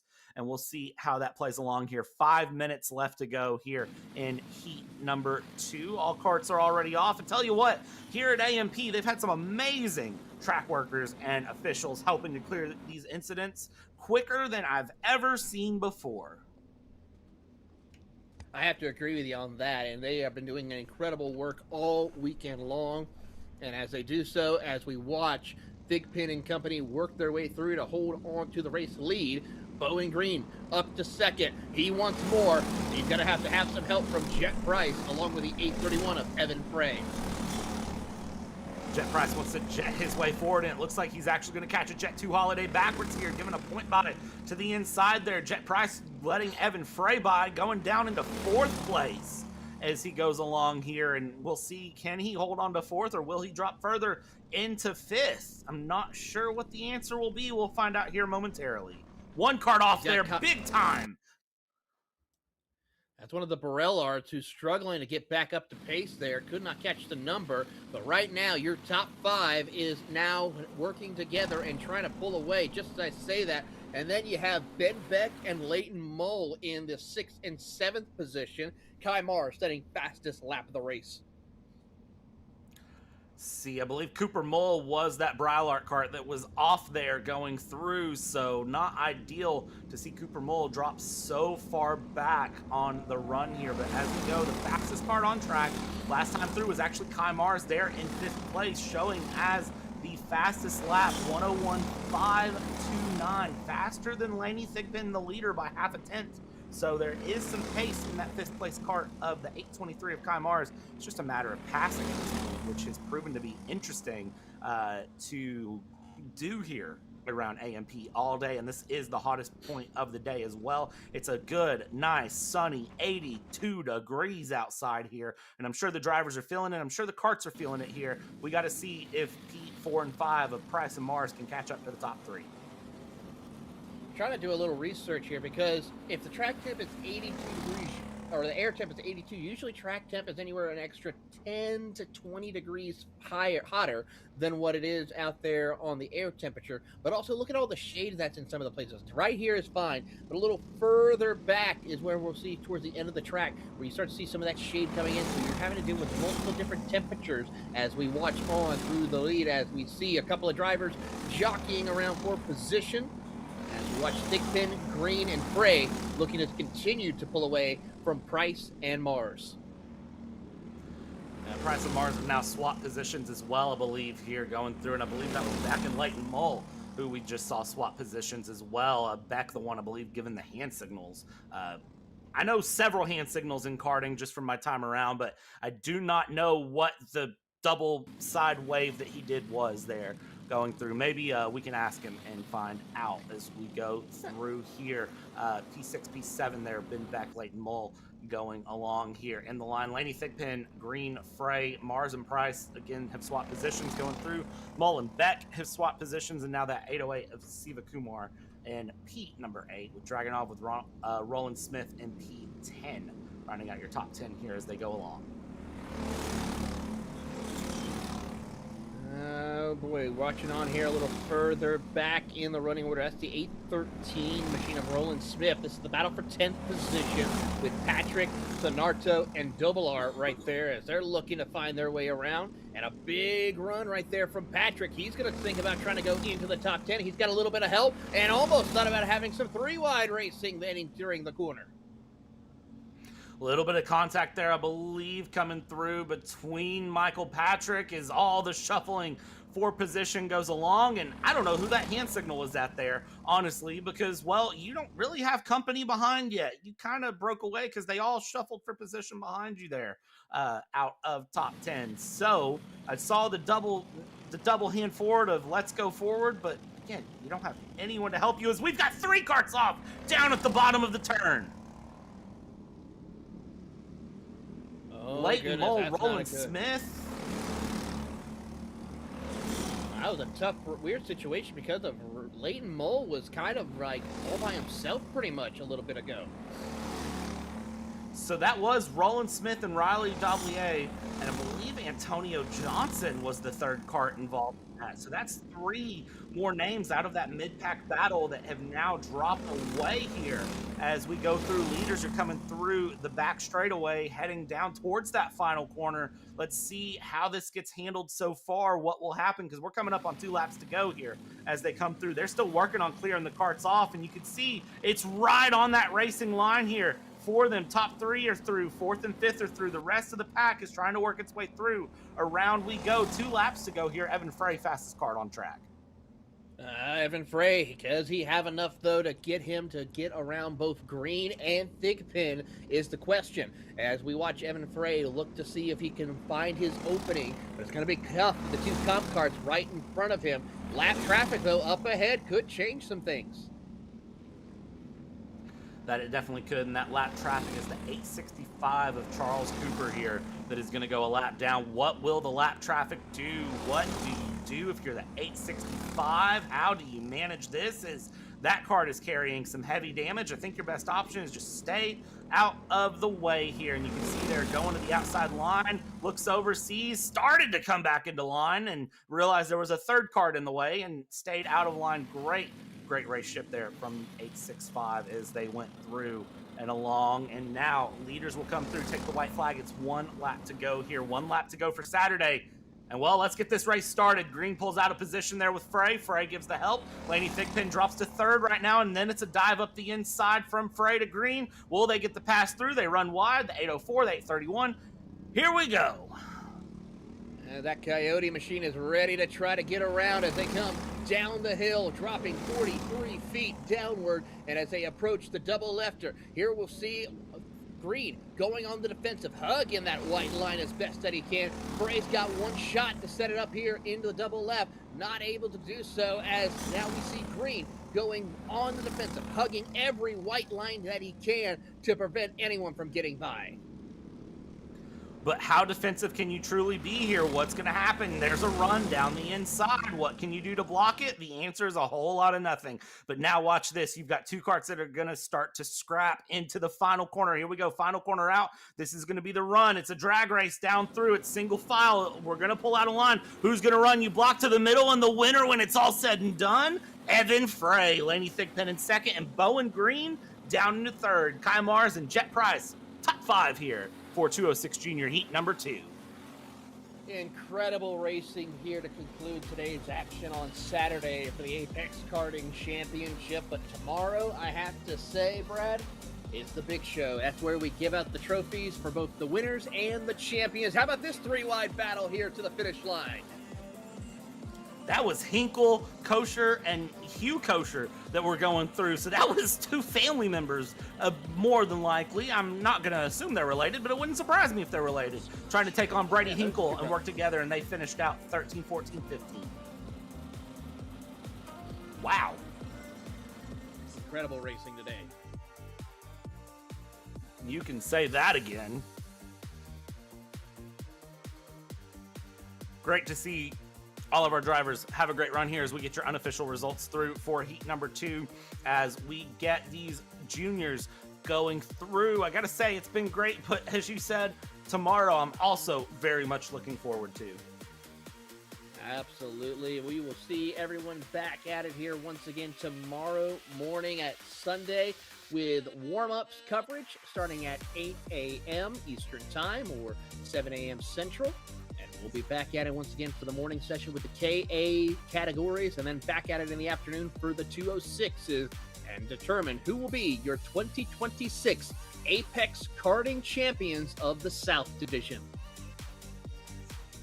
It's been a lot of fun to be here on this Saturday. A big thank you to everyone at the track here with Kart Chaser, all of the series officials, all of the trackside officials here that have made this possible. Big shout out to Atlanta Motorsports Park as well for letting us be here on the run. From everyone behind who's made this coverage possible, my name is Brad. On behalf of Taylor here, we've taken you from start to finish. Be sure to join us for the next one where we'll take you start to finish yet again.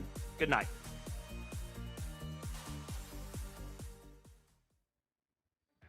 This broadcast is the sole property of Kart Chaser Group, LLC. Any rebroadcast, reproduction, or other use of the images, audio, or accounts of this event, in whole or in part, without the expressed written consent of Kart Chaser Group, LLC is strictly prohibited. Thanks for watching.